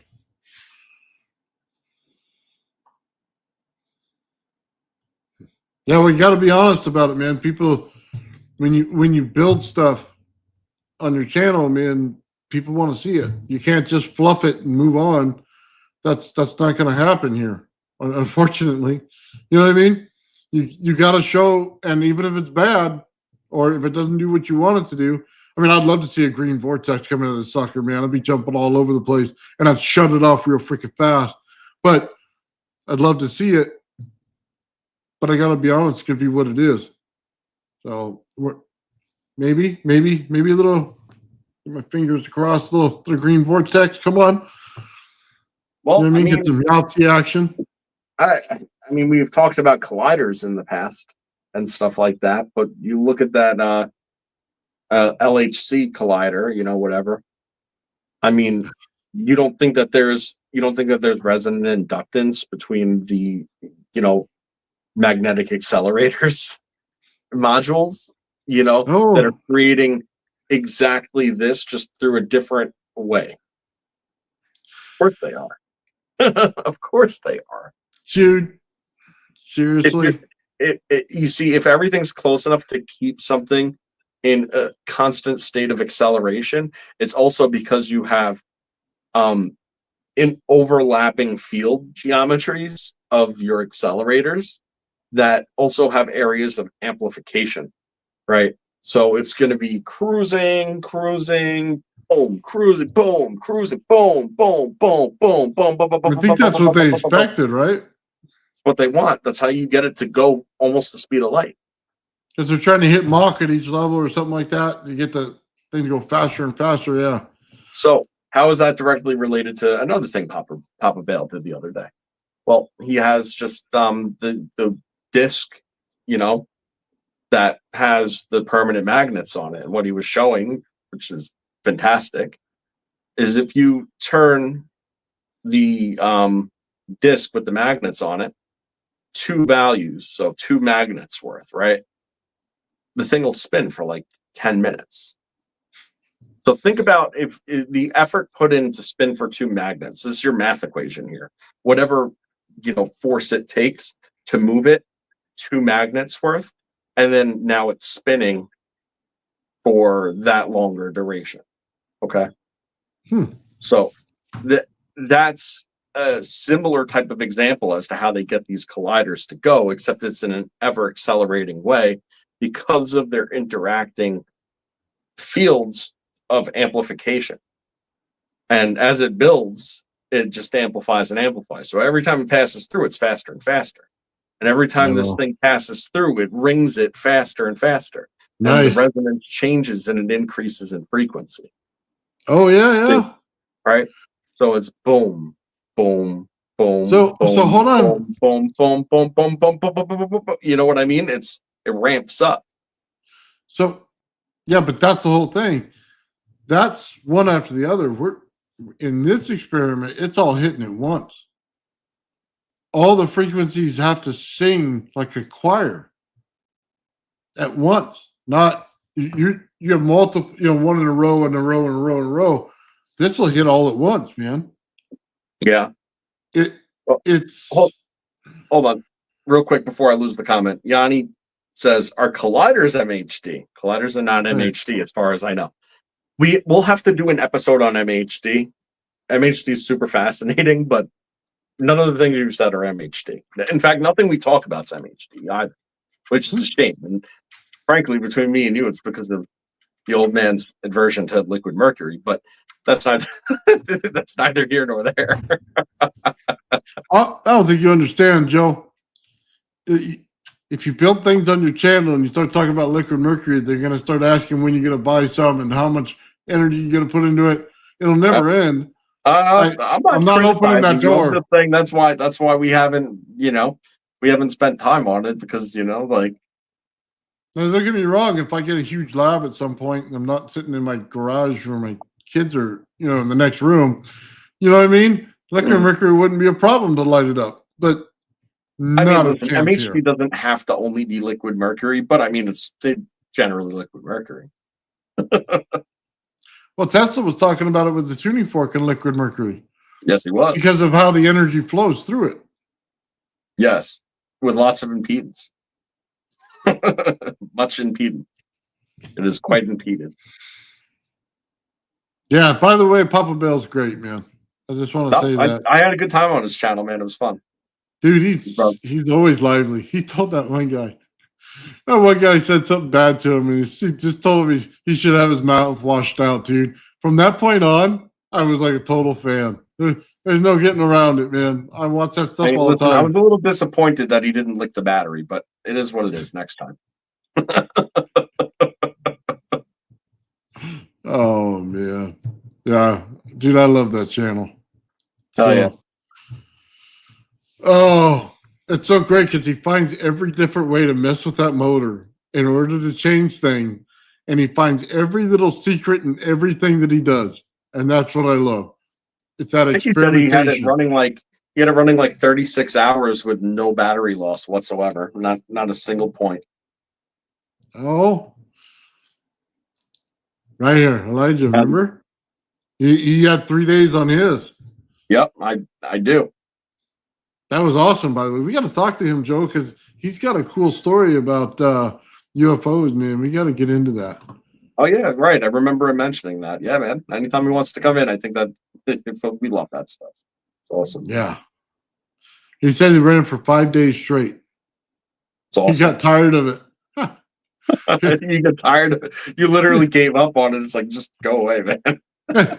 So check it out. You create unity, okay, in your system when it runs forever, and you know what I mean. You get tired of it. If he Right, would have, it's boring. It's boring and it takes up space. It's like, can I get this thing off my desk? if he would have found the value of the capacitance in order to remove the battery, it was game over. A simple switch and boom, there it is. There's unity in your system. That's all it would have taken. Because the battery was just there to charge and discharge, and it wasn't really applying anything because he had it at 0. So that's all he needed. That's funny, man. Yeah, well, just remember, anytime you think that you're bored of an experiment and that it's taking up room on your desk and you just want to move on, just remember that somewhere on this planet, for like the last 80 years, they've had a frigging ball of tar that has been trying to drip for 80 years. They're waiting for, they figure maybe another 120 years it'll drip. But it's solid like glass, though. That's the thing. Oh, It's like glass solid, but it's liquid, so it's dripping.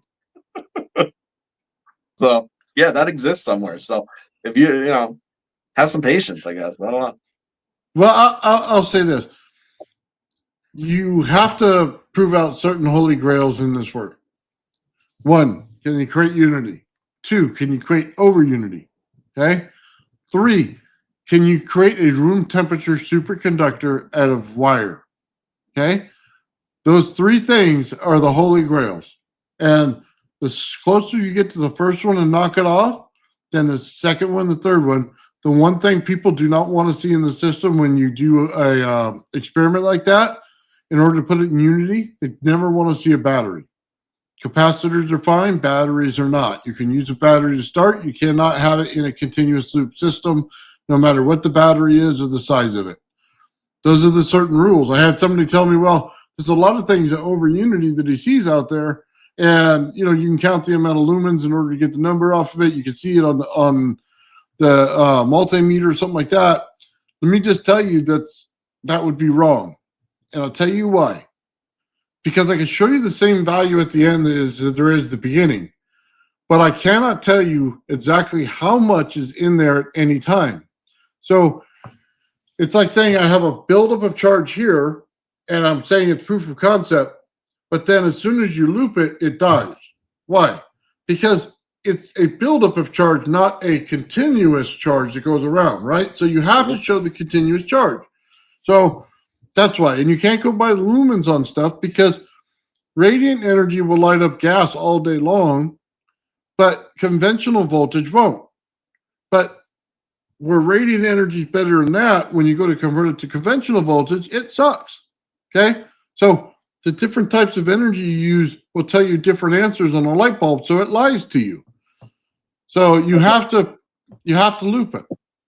So good. Let's build on that. Right. So limited state said, ask yourself the question: if you create what you call a compression field, what is it resonating with, and what will sustain that resonance when you stop pulsing it to establish a standing wave? That's an excellent question.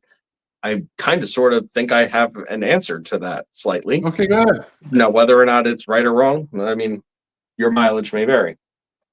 It's got to be a closed loop system first, right? there's all sorts of reasons for that, because as long as you're feeding it externally, okay, there's nothing to separate it from to create a standing wave type circumstance. And there still ought to be some type of modulation to be able to, vary what you're looking for and what you get out of whatever you're trying to achieve. It should just always be there, right? So how do you close the loop of the system? Right, builds right into what you were just saying. And this is something that I believe we had figured out when we discussed this many months ago. And because it just made complete and utter sense to me, is you need at least 2, but probably 4 cells. Okay, you need 4 cells, because you can't take straight from where you're pulling and reuse it. It just simply doesn't work that way. But if you could maintain a charge on one battery and then feed it over to another battery, and then pull from that battery, the second battery, to then feed your system, then you can close the loop. It's about breaking that. It's about breaking the locality of having multiple charging surpluses. Okay, in an efficient system. So if you run your system at high efficiency, okay, and you're taking out more than you're putting in, technically, right?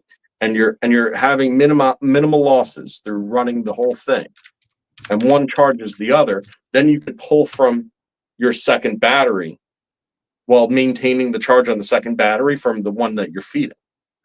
Except for we're trying to get rid of batteries, right? Well, or cell, or whatever storage method you really want to think of. The whole point is that it's got to have more than a pulse surplus. So if you're going to work it off of DC, just run it off of DC and have it run off of DC cells. Okay, so hold on. Let me show you something. In that method, the batteries themselves would fall into resonance with the system. Okay, and then that would actually allow you to create a new ambient energy field. Okay, and that new ambient energy field could potentially, if the saturation is high enough, break locality. Okay. There you go. So that's sort of, I don't know. This is a literal moron trying to explain this to you. Nobody's ever told me any of these things, but this is what my brain postulates. Best I could do. Okay. If you have 2 motors, the exact same frequency that comes out of it, I mean exact, has to be dead nuts, no change. Get a runaway. Just think about that for a minute. So like you said, there's 2 sets. There's the center, and then there's the outside. There's the center and the outside, right? All have to be in resonance with each other. And I'm sure they're in half waves. So I mean, half in the center to the outside field, or bigger. But once you do that, you get a runaway. That's what you're looking for. That right there will continue to run the system all the time. Everything that flies off it out of that zone is free. Right. So, and Yanni said, so no switching. Well, that's right and wrong. no, it has to have switching. It has to oscillate. That's what I'm saying. So it's not circuitry switching. No, it's resonant switching. Yes. It's the fact that it has a resonant wave pattern, and it's that resonant wave pattern that is acting as the differential that is the switching. I want to show you something. Okay. See what it is. Okay. Anchor watt. Take the center as your primary moving Tesla coil. Each one of the pillars would then become a Tesla coil, right? Did they put it in stone for us or what? I mean, seriously, if I were to run those set of in between them, and I just wanted to put water in there and salt, I could literally run this all day long. There is no stopping it. That's not technically, it's technically a battery because it's a saltwater battery, but it can be done on the surface of the planet in just channels. So is it beating the rule, or is it lying to you, saying that it's not over unity? See, I'm still foggy on that a little bit, because I would technically say not over unity because there's a battery in the system. But you've changed the battery so much to a saltwater battery, would it be the same? This right Yes. here tells me the same thing. You got 4 coils on the outside, you got a center one, you got a dipole. It's giving you Right. an So answer the idea is already. not really so much a battery or a cell as much as a high degree of general capacitance, so it can hold plenty of energy is the idea at a surplus. It's got to have that surplus, it's that surplus that kind of creates like the draw, when you have it on a load, and you need that. It needs to be under a constant load. Some kind of constant load. It doesn't have to be a big constant load, but it's got to be some kind of load. Something else to fall into resonance with it that's acts as a draw. Yeah, I think there's a lot more to that, Joe. It all Probably, depends. It all depends on your understanding of what over unity is. I personally think, dude, if you can loop a system, and it's a closed loop system, and there is a way to do it. So if you can put it in resonance, you can close the loop, you can resonate it forever. The part to pull out the energy over unity is nowhere near that whole configuration, except for the center part of any toroid of the field that you put in. Right there is where you pull your energy from.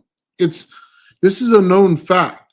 This is why you see all of these things not working when it comes to cold fusion or something like that, because they don't build them like that. They don't pull the energy out of the center. They try to pull it right out of the plasma. Everybody's got this big giant hard-on for plasma, instead of realizing it's the flow of energy there, but it's not where the energy concentrates. The energy concentrates in the center. You know what I mean? In that center is where you're going to get all of the energy. You know what I mean? Right there. It's going to compress right there. That's your compression zone. And if you saw Gerald's coil, he does the same thing. He puts the centerpieces in there with the winding to pull out the energy. Then we also saw Bug Irish, Ian, he did the same exact thing and pulled high numbers out of his. Okay. We're doing the same thing with the Tesla coil stuff, and we're pulling high energy out of there. It's that compression zone is where you get the energy. So I saw, just let me say this, Joe. Huh? Somebody saying cold fusion, and they created a spark gap in a vacuum tube. And yeah, that's going to be stuff that makes us not look good. yeah, it's not at all. You got to know the I'm not saying difference. that's not cool or anything. Oh, it looks great. Dude, love the light show. Don't get me wrong. Right, Yeah, I not love the light show. fusion, though. Not Shout out confusion. Jarvis, by the way. Good to see you in Yeah. here, man. Hope you're doing Right well. on, Jarvis. Right on, brother. Yeah, okay. I think one critical thing to understand, and I've been saying it a lot lately, is about the idea of creating a non-mechanical generator that works just like a generator. Okay, because you have to realize that if you have the magnetic flow correct, and then you put pickup coils on the outside and you allow it to flow in your coils the same as a generator does mechanically, you are going to take from that system something that it's giving you that isn't from it. That's what the deal is, because the system isn't giving it to you. You're not robbing energy from it inductively at that point. Okay, you're creating the magnetism in that circumstance that I'm describing. You're creating the magnetism and the flow of the magnetism within the pickup coils to do the same job a generator does. Right? You don't rob the power from the energy from magnets, permanent magnets, when you spin them mechanically. And you don't from this either. So that's kind of the point of where I was going with that. If you were to close loop that system,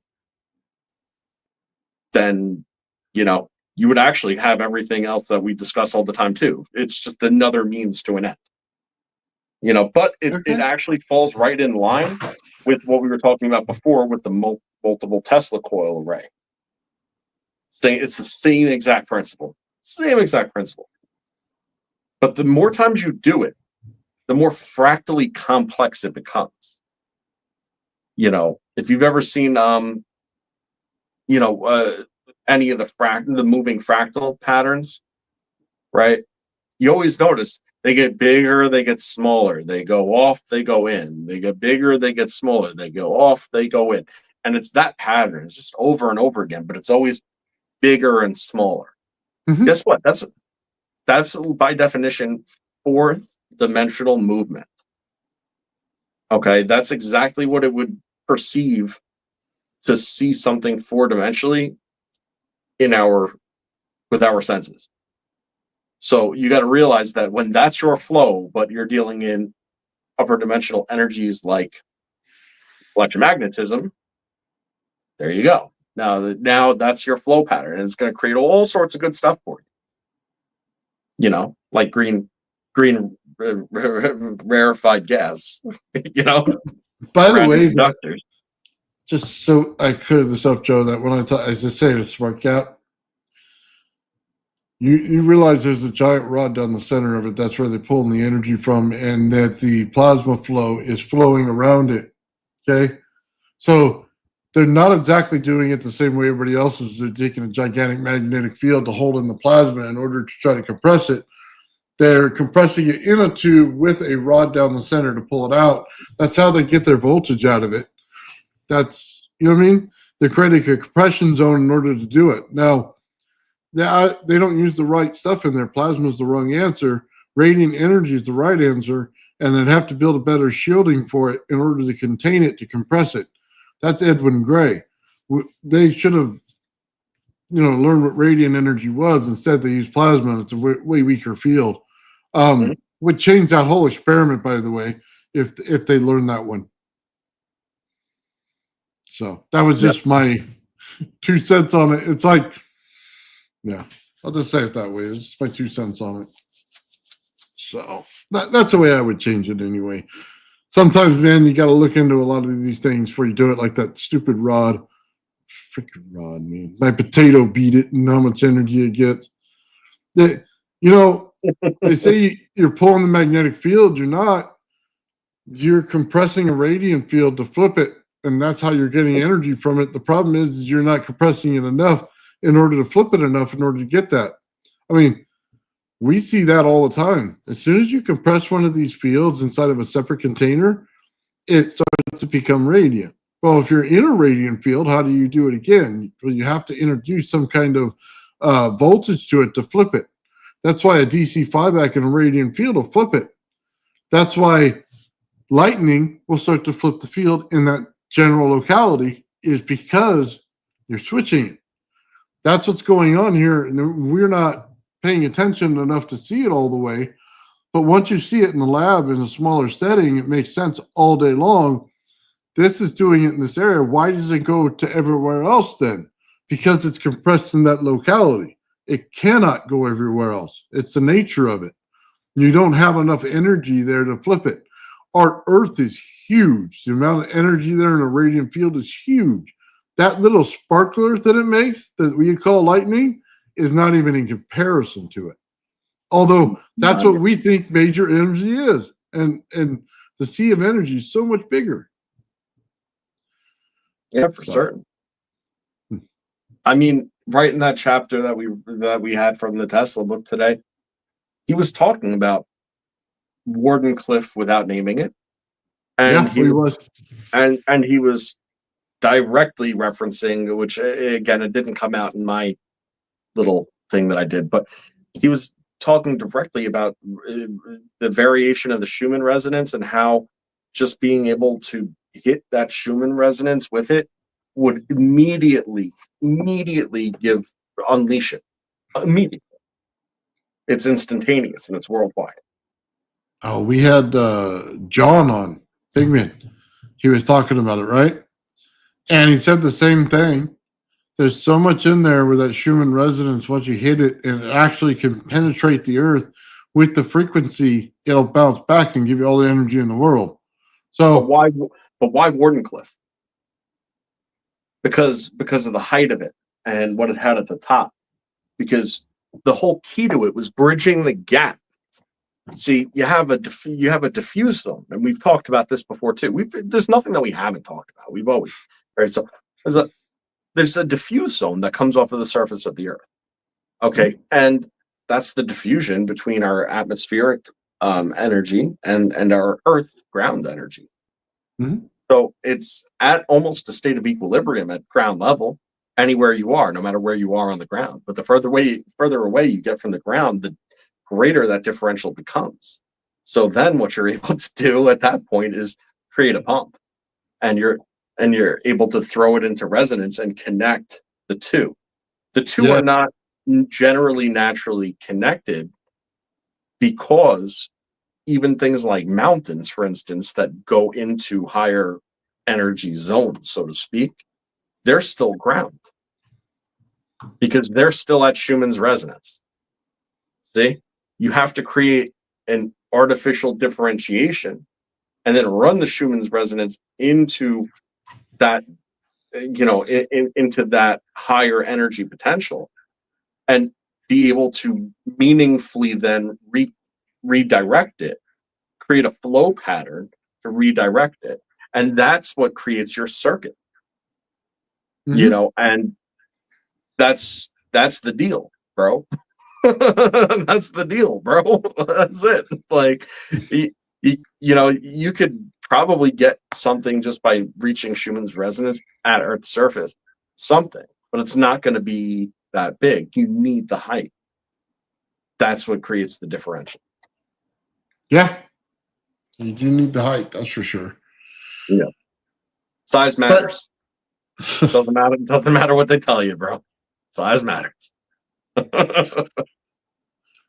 I think the way he controls the energy in Wardenclyffe matters too. Oh, It's yeah. that I'm gonna tell you right now that wooden dowel plays more bigger role than you think it does in that thing.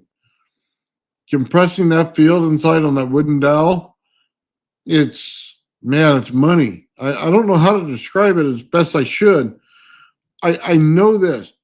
Once he wraps it, you're going to now pull, instead of getting static electricity, you're going to start to pull in a magnetic field.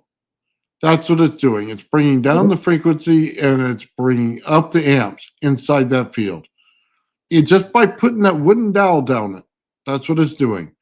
So now you can either run that into the ground and into your water table, okay, and let it free flow, or you can collect the impedance there in order to pull it out and run it for normal energy. So and that dowel follows is the same. huge. That wooden dowel follows the same exact principles of the hydrodynamics that we discussed last week when we were discussing laminar flow patterns. Okay, because again, like we said, these fields, they follow the same principles as hydrodynamics does, and anytime you run something along a smooth surface, that acts as a barrier, it'll be most coherent at the realm of that surface and less coherent as you go outward into turbulence. It's actually directing coherent energy down, but also enticing it to be excited at the same time in a diffuse manner. So, and it's a way to stabilize it from collapsing, because the flow along the dowel is going to maintain that coherence, and that will maintain the toroidal flow pattern. Yeah, it's funny. Nature tells you the answer all the time, and when we talk about over unity, we go into temperature differential, right? So when you get to the center of a tornado, what do they tell you? It's like a spring day, right? It perfectly still, normal, things like that, right? You go through the side of the wall of it, it sucks the air right out of your lungs. But you go to the outside of it, it's cold and rainy. Okay. It's telling you how the temperature differential works in a vortex. Mhm. I mean, it didn't lie to you. You just didn't recognize it. And now that you see it and you see how it works, and when you create it in a coil, you go, well, now I see the understanding of the temperature differential, because it's not just one, tornado. It's two separate ones moving in tandem around each other, right? In order to create that. That's why there's that zone in the center where the mesh hits, where it sucks your lung out. Okay? Yeah, right. Yeah.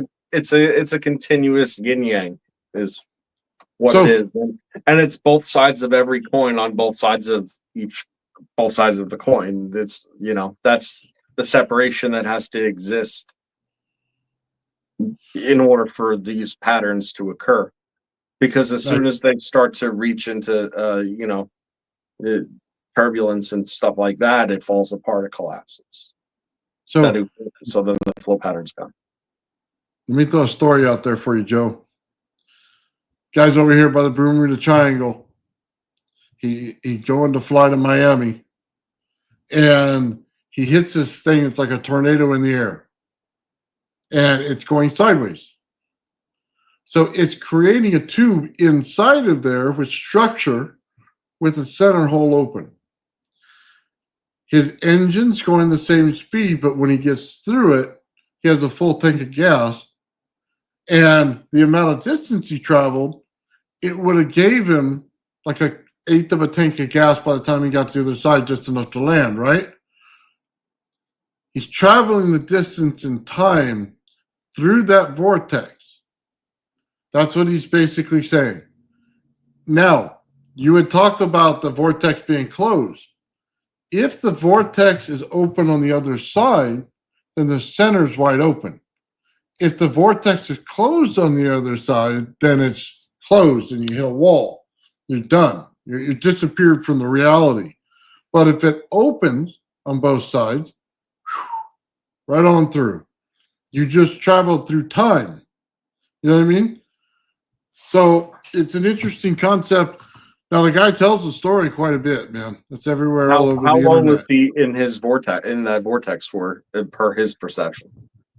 From what I understand, he was in there an hour, and it would have taken him 8 hours to get to where he needed to go. Man, I ain't flying through no horizontal tornado in the sky for 1 hour. Are you out of your mind? But dude, I don't know. Maybe my time. Anyway. I'll relook up the story and tell you the exact time, because I may be wrong. But here's the other thing about the Bermuda Triangle. Okay, just think about it this way: if that is what's going on there, and you try to take your plane to avoid it, the amount of energy swirling around would send you right into the ocean every time. Mhm. Okay? If that's what's going on in that area, then they totally have something that sinks ships. They have something that puts things in the wrong place. They have things that put things in the wrong time. And if you try to avoid the vortex, you go right in the water. So all the airplanes that they had coming out of Miami with the P-52s that they had, and they all went into the water, and they were all in formation in the water, well, it explains that. So it also explains distance and time when they look at where these things are based on where they should be.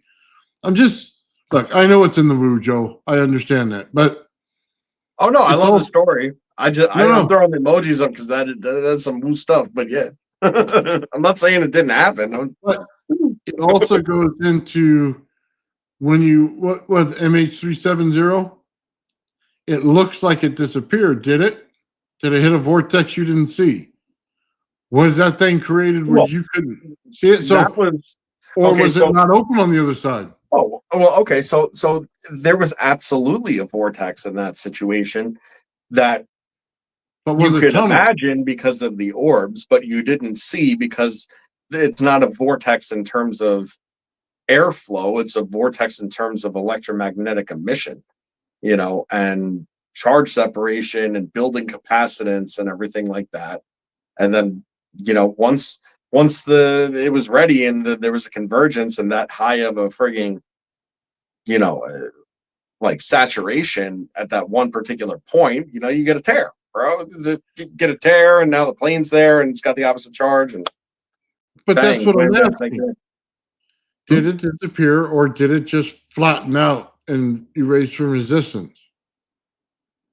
I mean, I would say that any of the above is plausible, because again, I firmly believe that that whole incident works off of Planck scale, and when you have the collapse, it initiates, you know, such a high wavelength emission that you've crossed Planck scale at that point, because it's solid. That creates the tear at high energy differential, and then whatever happens to whatever enters it at that point, it's going to end up on the other side of Planck scale. Now, I believe that if you have an entangled set of orbs, in this case, right, that exists somewhere else, they're just going to simply end up where the other orbs are, because it's one side and the other. That's what I personally believe. Or there could be resonant redirection, where if you create a space in that exact resonance that was created at the moment of that, you know, the phenomena, that then it would be relocated to then and where that is. You know, Okay, so is but I mean, but could it just end up on the other side of Planck's distance without return? Yes, I think so. that's so it would go in a void zone instead Yes. of moving in time and go in a void. Yes. Okay. Similar to what they described in the Philadelphia experiment. You know, the ship and a little bit impression of what was the sea was in the void, you know, and it was, why a little bit of the sea? Well, because the field pattern that created the phenomena wasn't just immediately to the attached to the boat, it was also just the slight surroundings of the boat as well, right? So that all went. Let me ask you this. This is what gets Sure. me. Based on the rotation of the Earth and which way it was going, okay? Could you see it just in that one locality? It sucked it into the void zone. The Earth rotated, and then it allowed it out of the void zone. But because it's in a different area, okay, it showed up somewhere else. You see, because I'm not buying the fact that, you know what I mean, it disappeared and moved over here. It's got to be pulled out of an area, and then everything else around it rotates, and then it comes back. You know what I mean? But that would mean it's in a different area. You know what I'm saying? Well, that's not necessarily wrong, but it's also like, that's not wrong. The only thing is that it could, okay, be potentially redirected. That's what I believe. Now, I mean, if you want me to get into how and why I think that, I certainly will. But you know, like I Hold on. believe that could be redirected. The energy pattern can be redirected, is what you're saying. Correct. Like where the end outcome is can be redirected, I believe. Like The same way that Thomas Bearden explained, right? That in terms of his scalar weapons, when you're dealing with multi-array scalar propagation, right? If you have them in resonance from their native frequency, and you reduce them to scalar, propagate them at event horizon, that event horizon will become a vacuum to the torus and return the energy of everything in its path back to where it came from. But it could be deflected and redirected to somewhere else. Okay. And he didn't say somewhere else in time, but at least in context, if you could redirect a toroidal, you know, vacuum reaction, I would kind of say that you could probably redirect the you know, outcome of that too, because I think that it works off of the same principles. So hold on. Is it the transporter is what you're saying. It's like a transporter. You go in one and you go out the other. I'm thinking more of a tunnel, like an Einstein-Rosen bridge that it goes through and it travels a distance, okay? Or that it comes completely out of existence, the rotation of those moves, and then it comes back into existence, but it didn't change time the rest of the time left without it. So which one of the three, really is it? It's kind of important to know, you know what I mean? If you want to deal in time travel or anything else, what you're actually doing, and all three could be plausible to me anyway. Okay, so let's start asking different questions. Okay. Oh, go ahead. Some of them are easier questions than others, but we'll start asking different questions. Right. You have a plane, okay, and it's somewhere at some point in time. Okay. Let's just pause the plane where it is at this point in time. Okay. So first you have to identify where it is. And that relies on just axis coordinates. Okay. Now, like anything else, everything is going to have some type of measure, okay, in order to basically come up with a code of a time and a place. All right. And then that becomes a signature. So what I mean by this is you have an XYZ axis, so to speak, right? That is going to place the plane in time and space. Okay. And that would have certain properties that could be defined as a code. Okay. Of resonance. Because guess what? Everything's resonant.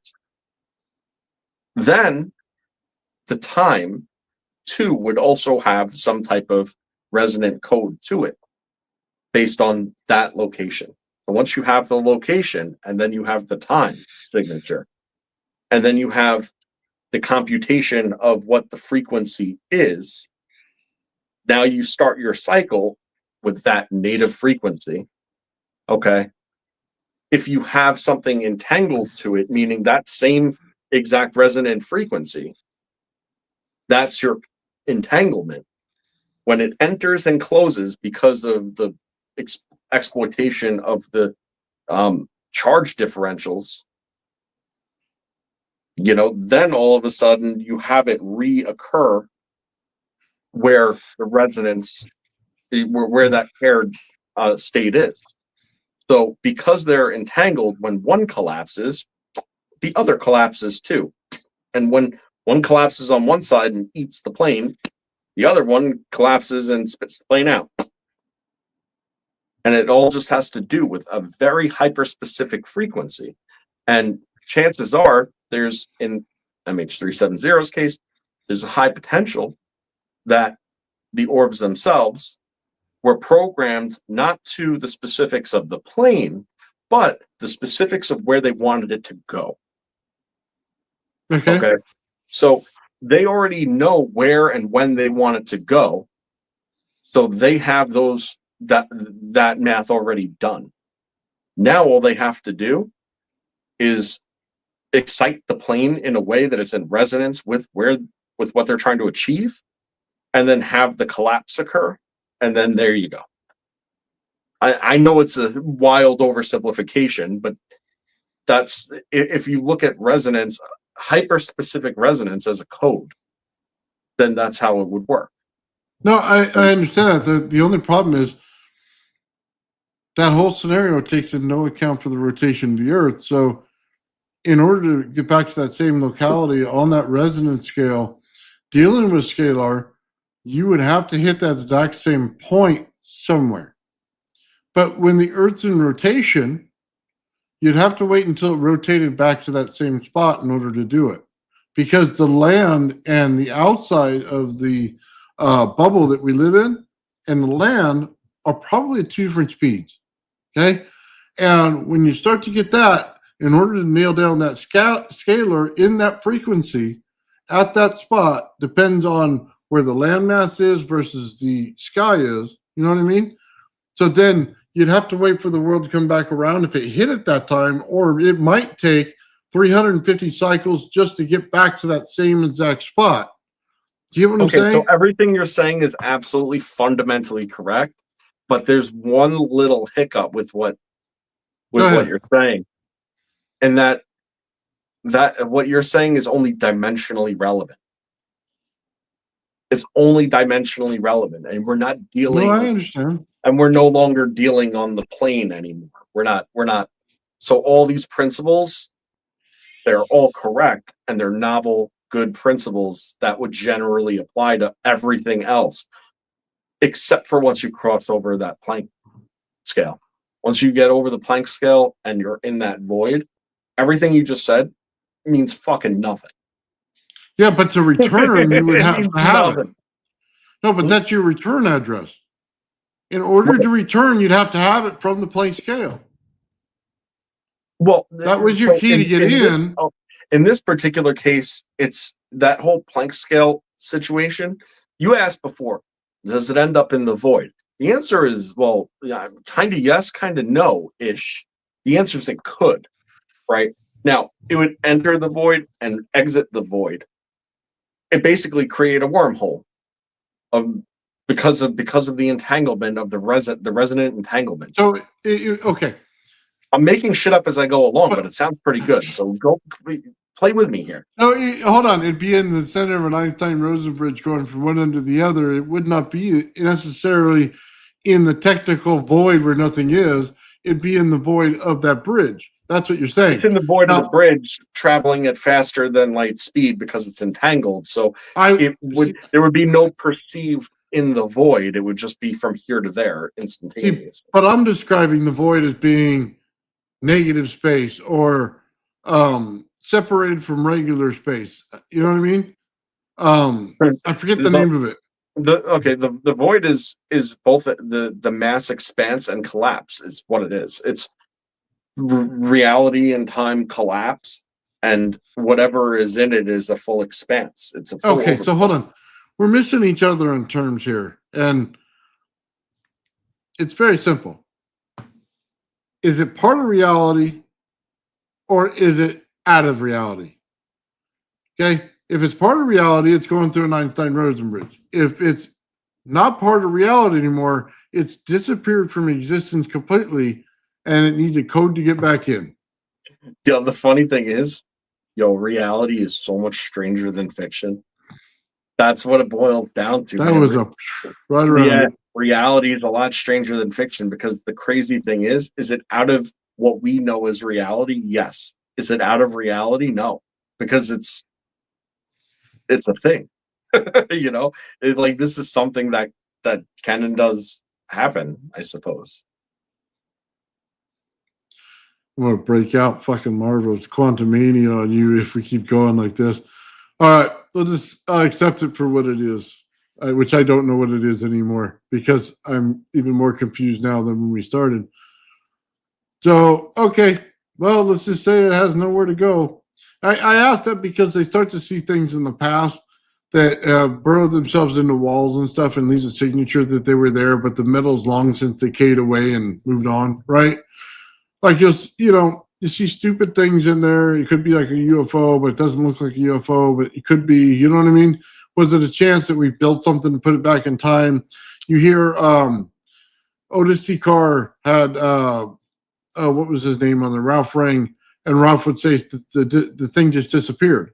It went out of our reality as we know it. It hit a certain frequency and it was no longer seen in our reality. Okay. Was it seen at a different time? Did it show up somewhere else? Or, you know what I mean? Where we were still running around with, spiked rods or something or whatever you want to call them. And we were hunting for dinner and we saw this thing going to the sky and they said, oh, look, we got aliens. You know what I mean? Why we go forage for food? I mean, that's what I'm getting at here. I get totally what you're saying. I don't know. There's a couple of good questions. First of all, I wanted to bring light to what you were saying earlier, though. Defining the void as negative space is actually an understandable. I don't think it's the most accurate way that I would personally go about it, but it's an understandable way to get it. So, Ashton says it all the time, and whether he clipped it from me or I clipped it from him, I don't really know, and I don't really care. but zero is not zero. And I've been saying that for a very long time. Zero is not zero. Zero is a representation of the ambient average of the least known. Does that make sense? Ambient average of the least known, right? So when you look out into nothing, right, that is your zero. Now, who's to say that there's not what on the other side or less than zero? And the answer is, well, that's only a matter of measure. Depends on where you put your line. Where your line is what determines what zero is. It's on any sine wave form. You go up and then you cross the line and then you're down. And you're in plus and you're in minus, right? So this isn't everything. It depends on where you adjust your line as to where that zero is. All that zero represents is the least amount of differential that generally exists. Now, once you push the envelope and you bring the ratios up to a different level, okay, the Planck scale is a real thing. Those are smallest measures. Somebody had kind of said, well, what's it a measure of? It's the smallest measure of space and it's the smallest measure of time. Okay, so you have both time and space on the Planck scale and their smallest measures, and that's what it is. What does it mean to cross over that? Well, that means that the name of the book is the best example of it, Chasing the Wild Pendulum, right? We know that things must remain in motion, yet sometimes things change direction. So you have a pendulum and the pendulum swings up, right? And then there's this moment that exists, and it exists where the pendulum is neither traveling up or down. It was traveling up and it's about to travel down, but at this very small amount of time, it is still and suspended. And in that smallest amount of time, in an undetectable fashion, it does not exist in reality. Truthfully and in reality, at that moment, it does not exist.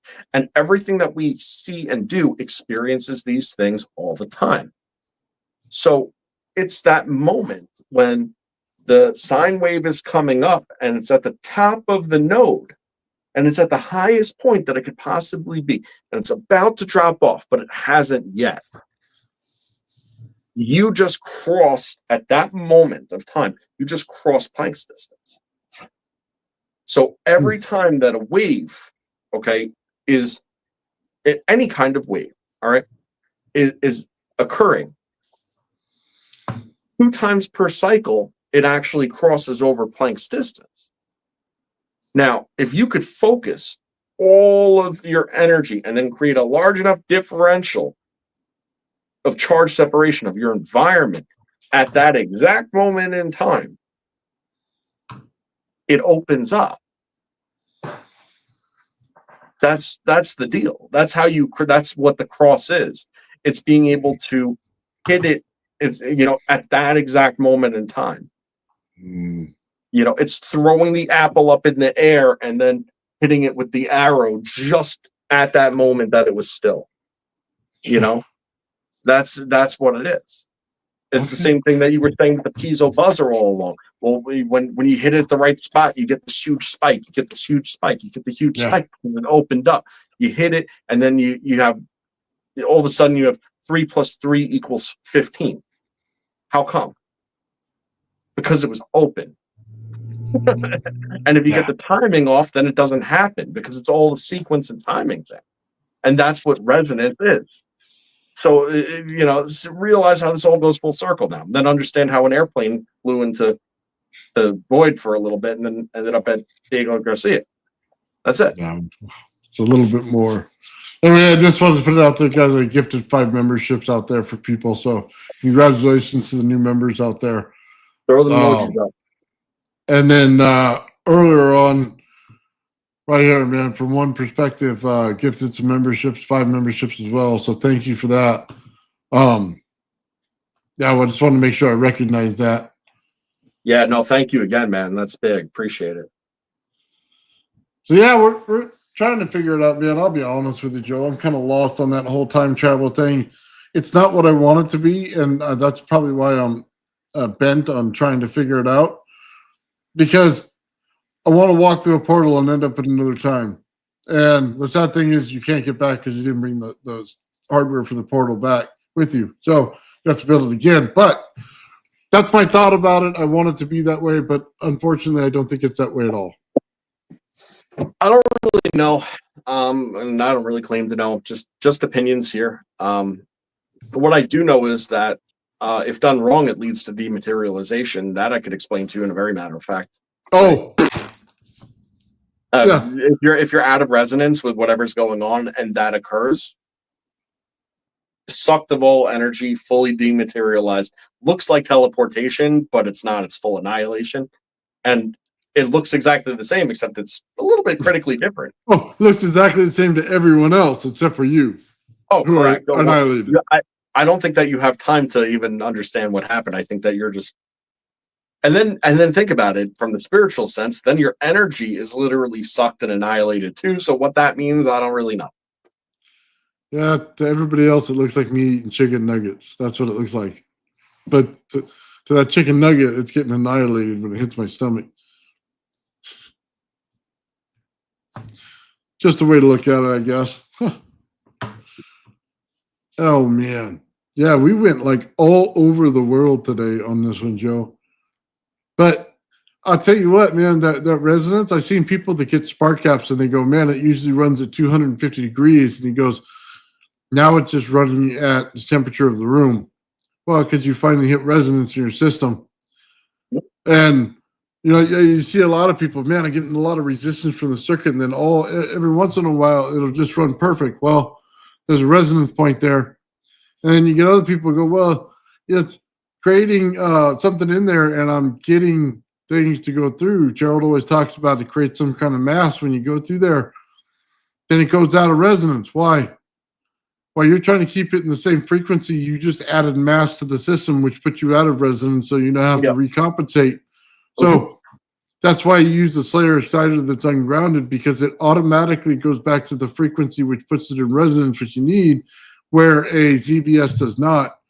It all depends on what you're doing. Ungrounded, grounded, which one do you want in your system? Well, it depends on what you're trying to achieve. So right.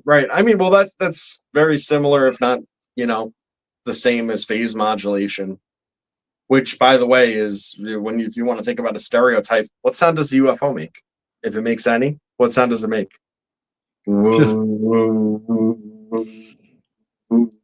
Right? That's phase modulation. That's what it is. Yeah, but it's also in a frequency you can hear. That should tell you something. So a lot of these frequencies I can't hear. Like, dude, I swear, man, when I do that live demonstration, I can't hear any of the frequencies. But in your guys' ears, they're going off like crazy. Dude, if I could hear those while doing it, I need some kind of apparatus to do that. Man, that would change the whole game for me right there. Well, the frequency of the stereotypical UFO sound and what you were getting too is different. What you were getting is a much, much higher frequency than that. Oh, yeah. They're in the hertz. I'm going to tell you that right now. They're in hertz frequency. They're not in kilohertz. They're not in megahertz. I think people get a misunderstanding of the megahertz and stuff. Well, if you separate yourself from the air around us, you're out of kilohertz and megahertz and you're back into hertz. And the planet operates on hertz. That's why we can never hit anti-gravity, because nobody really understands that. They keep thinking, oh, man, the higher I go, the better it's going to be. Well, if you want to create hot energy like John Hutchinson, might work. But even at that, I don't think you're going to do it unless you're in a confined area, which they're not. They keep putting them in big open buildings when I see them. They're like, man, let's find the biggest building, that we possibly can and have this little area that we congregate in. And let's create this experiment for anti-gravity. You do realize the guy was in like a one-bedroom apartment where he had to squeeze his butt cheeks together just to get down the row of all the machines he had on both sides. I mean, the guy wasn't in the big open air. I mean, he's in a confined area with a ton of metal. I mean, he doesn't look like a big dude either. Like, no, he'd be fitting through there. Like, me and you, we just have to stick our arm in. Yeah. Yeah, we're not getting through there, man. I think love me some people, cheeseburgers, boy. yeah. It doesn't dawn on people that that's what's going on, man. These confining fields and a hot energy field, of course it's going to do it. You know what I mean? Get that Yeah. out in the open air and it won't do it. It'll take so much energy. And I love Phil when he tells us, he goes, it's only 1,000,000 amps. It's not that much. It's only 1,000,000 amps.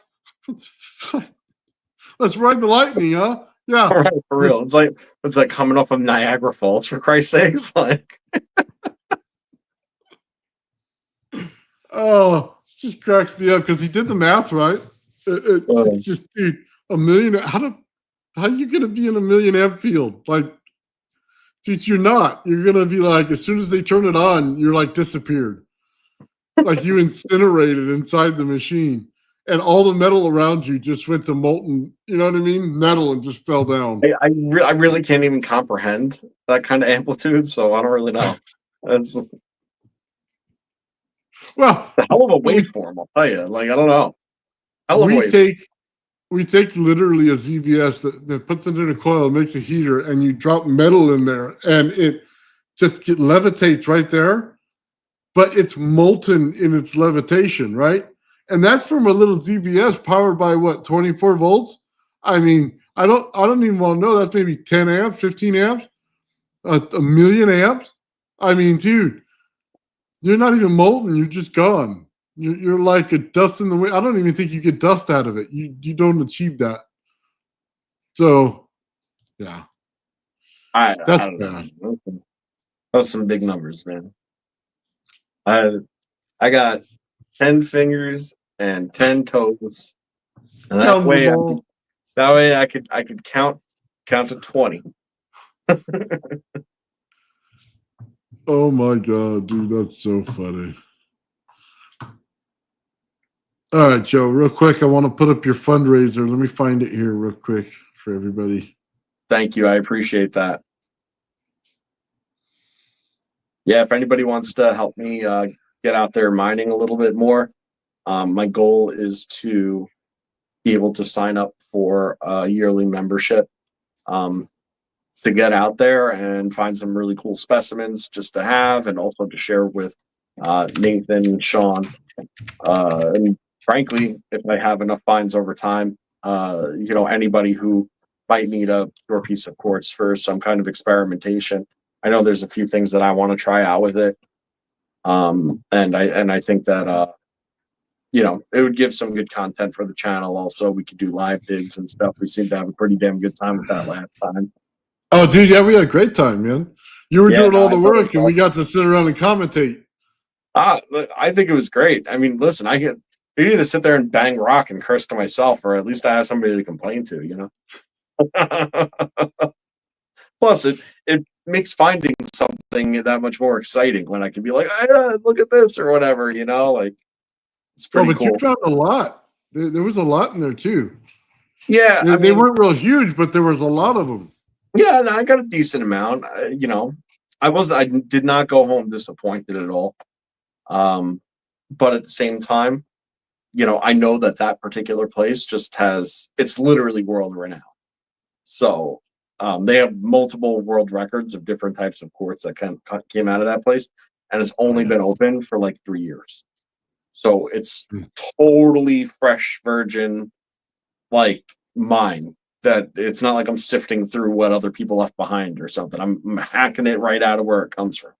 So, well, dude, even in the rocks you found on the ground, when you knocked those and you found the little crystals in those. Oh yeah, that was so the good. best one.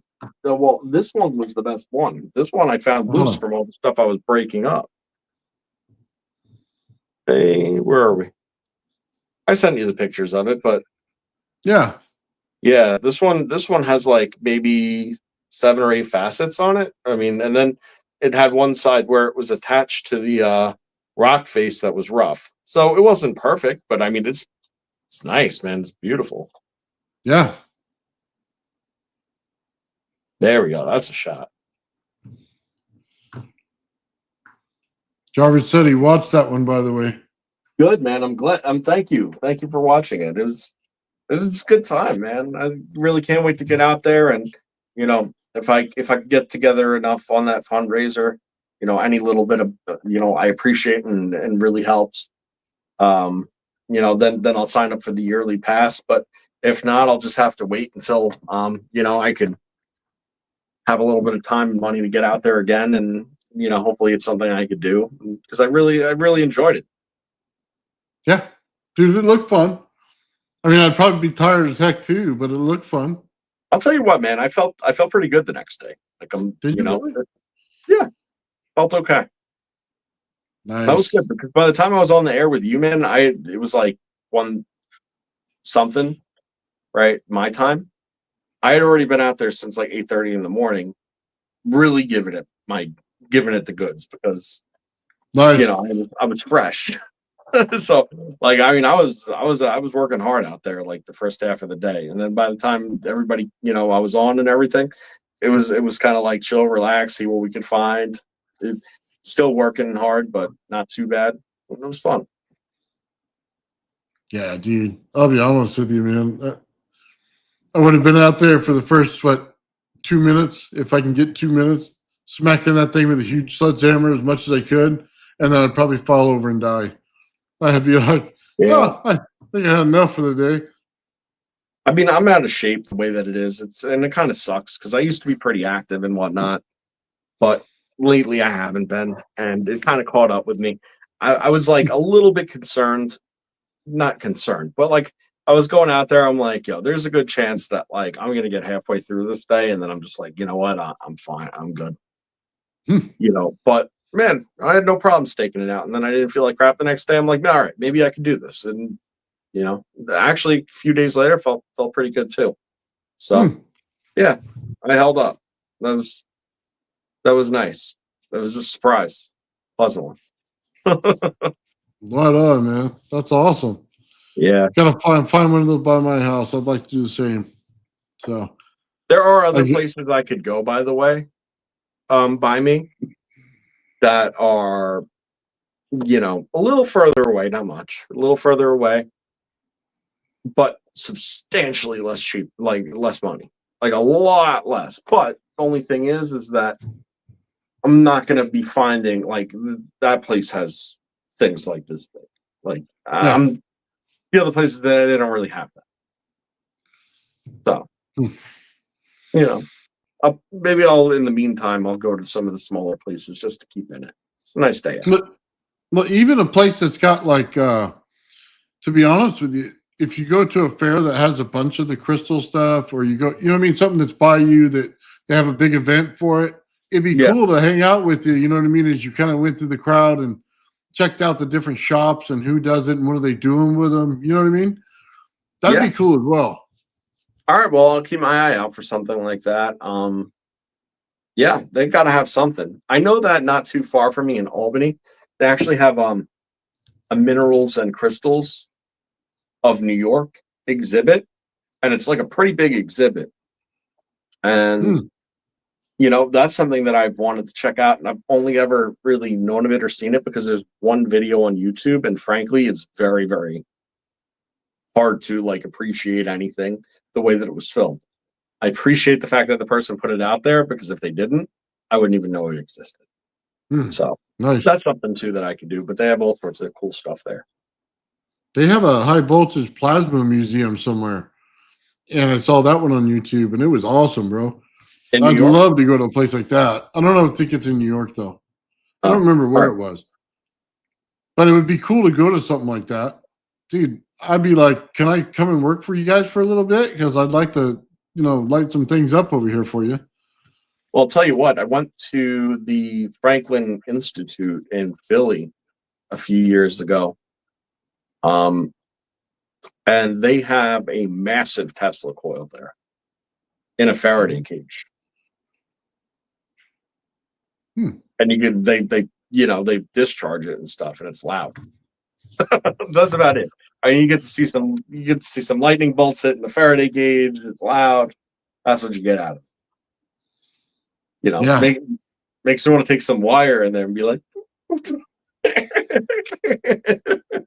are you doing? I got the picture of you. Mind your business.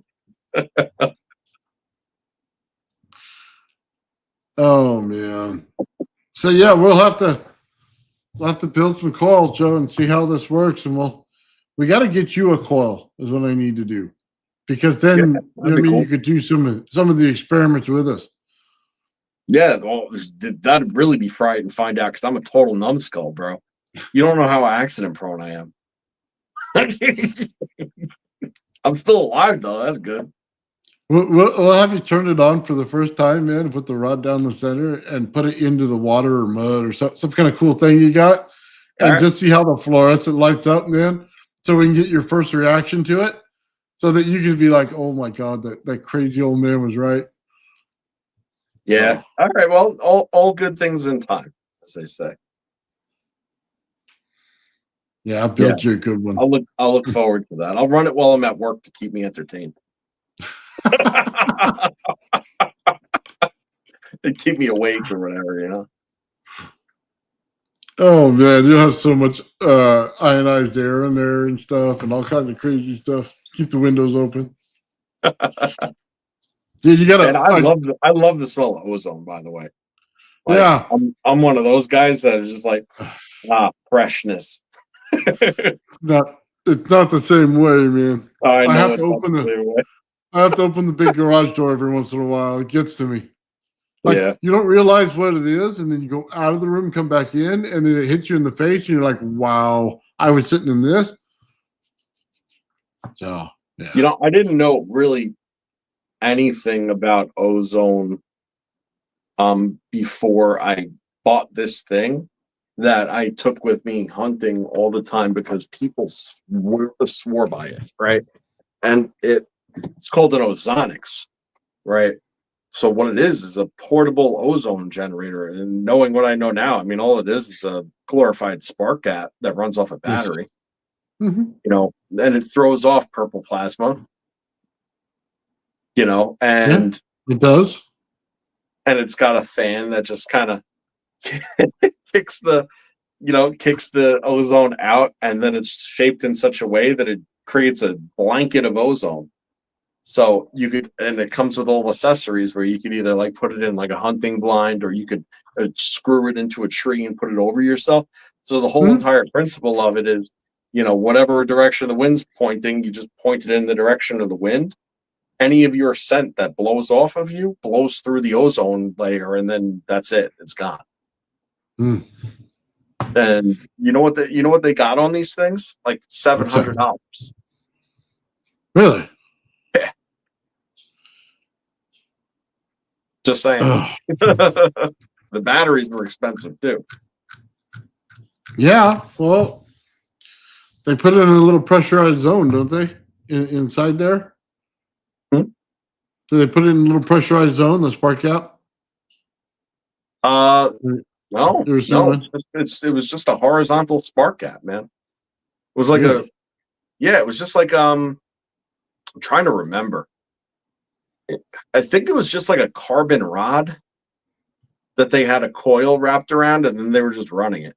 And then, you know, whatever they were running it at was enough to generate, just plasma in between the coil layers. Yeah. And that was enough to throw off, the ozone. It wasn't actually sparking over. I mean, if you stuck something conductive in there, that's another fucking story. I mean, that thing be sparking like nobody's business. But it's sparking over was its plasma generation, realistically. Yeah, you're right around the sound of the hiss. Yep, So it that's hisses what in you get. there and shh. That's exactly the sound. Yep, that's the one. Yeah. Yeah. Ionic Dealt with grease it a lot. do the same thing. You remember those things? Yeah. Well, my daughter had one. I didn't realize it. I would have taken it before she threw it in the trash, man. I would have ripped out the parts of it. Those things You're are not pretty kidding. good for experiments. It was pretty good at everything it did, man. It killed smells, and if you took out the blades, the blades were always covered in like so much stuff, and it just like really purified the air. Those things work great. Sharper Image, baby. Are they even around anymore? Who knows? I don't think so. It's like Sears. They just kind of went away. That's a shame, because Sharper Image, if you have Sharper Image stuff, it's because you've had nothing else to spend your money on. You already had everything you needed, so now you just got like fancy stuff. The QVC channel, man. Wow. Yeah, I'm sure the whatever the ionic breezes ended up on QVC at some point. That's for sure. Maybe in the old days, dude. Watching Al Bundy. You know what I mean? Watching The Simpsons. Oh yeah. Mary Tyler Moore Show or something like that. Was that no? It was something else that The Simpsons were on originally. Tracy Ullman. Tracy Ullman. Yeah, that's how they started. Dude, that was old school. That was like I was a weekender when that occurred. Like, oh wow, that was my time, man. Everybody was like Al Bundy. Listen, Al Bundy is still my man. Yeah, I still watch Married with Children every so often, just because it's like it never gets old. No, it doesn't.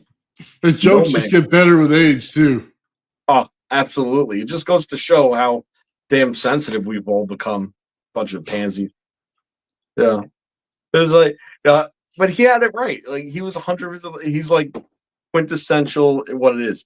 You come home, you take off your jacket, you friggin' throw it to the side on the banister or whatever. You sit on the couch, you unbutton your friggin' button, and you shove your hand down your pants, and you just sit there like with the remote hand and the Johnson hand, and then you're like, "Yep, all right, I'm fine."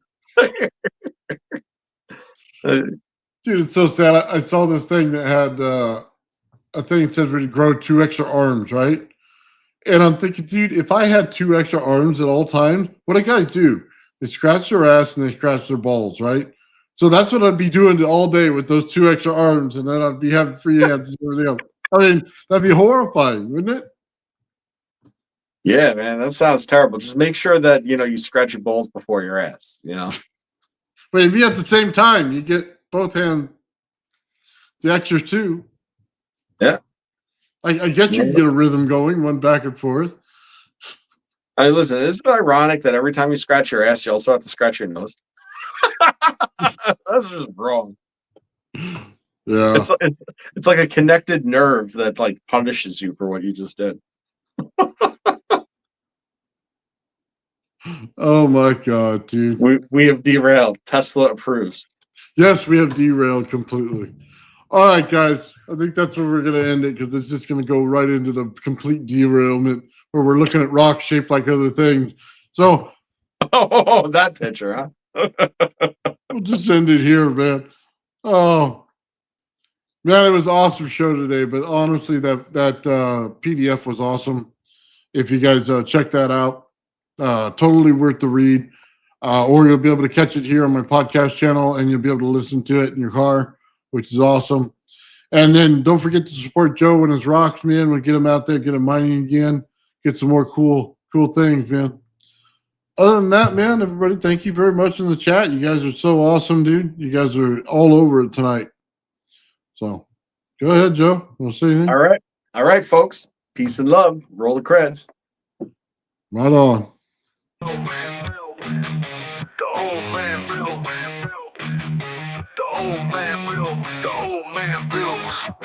The old man builds is broken in the head. People not seeing reality has put them in the red. Where conscious and spirituality been stricken from the norm and replaced with the ignorance of basic magnetic form. The geometry of God keeps running through his head. That's what makes old man builds broken in the head. The old man builds. The old man builds. Spheres of destiny are spinning in his mind, making him travel back and forth in time, battling the establishment for just a little recognition. Has him forcing the world to understand his premonition. That world will have all the technology in the end, even if it means his life will fail to extend. The old man builds. The old man builds. The old man builds. The old man builds.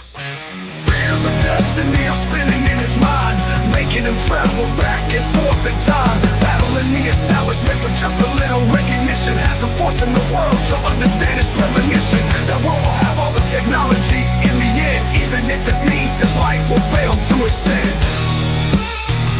The old man builds. The old man builds. The old man builds. The old man builds.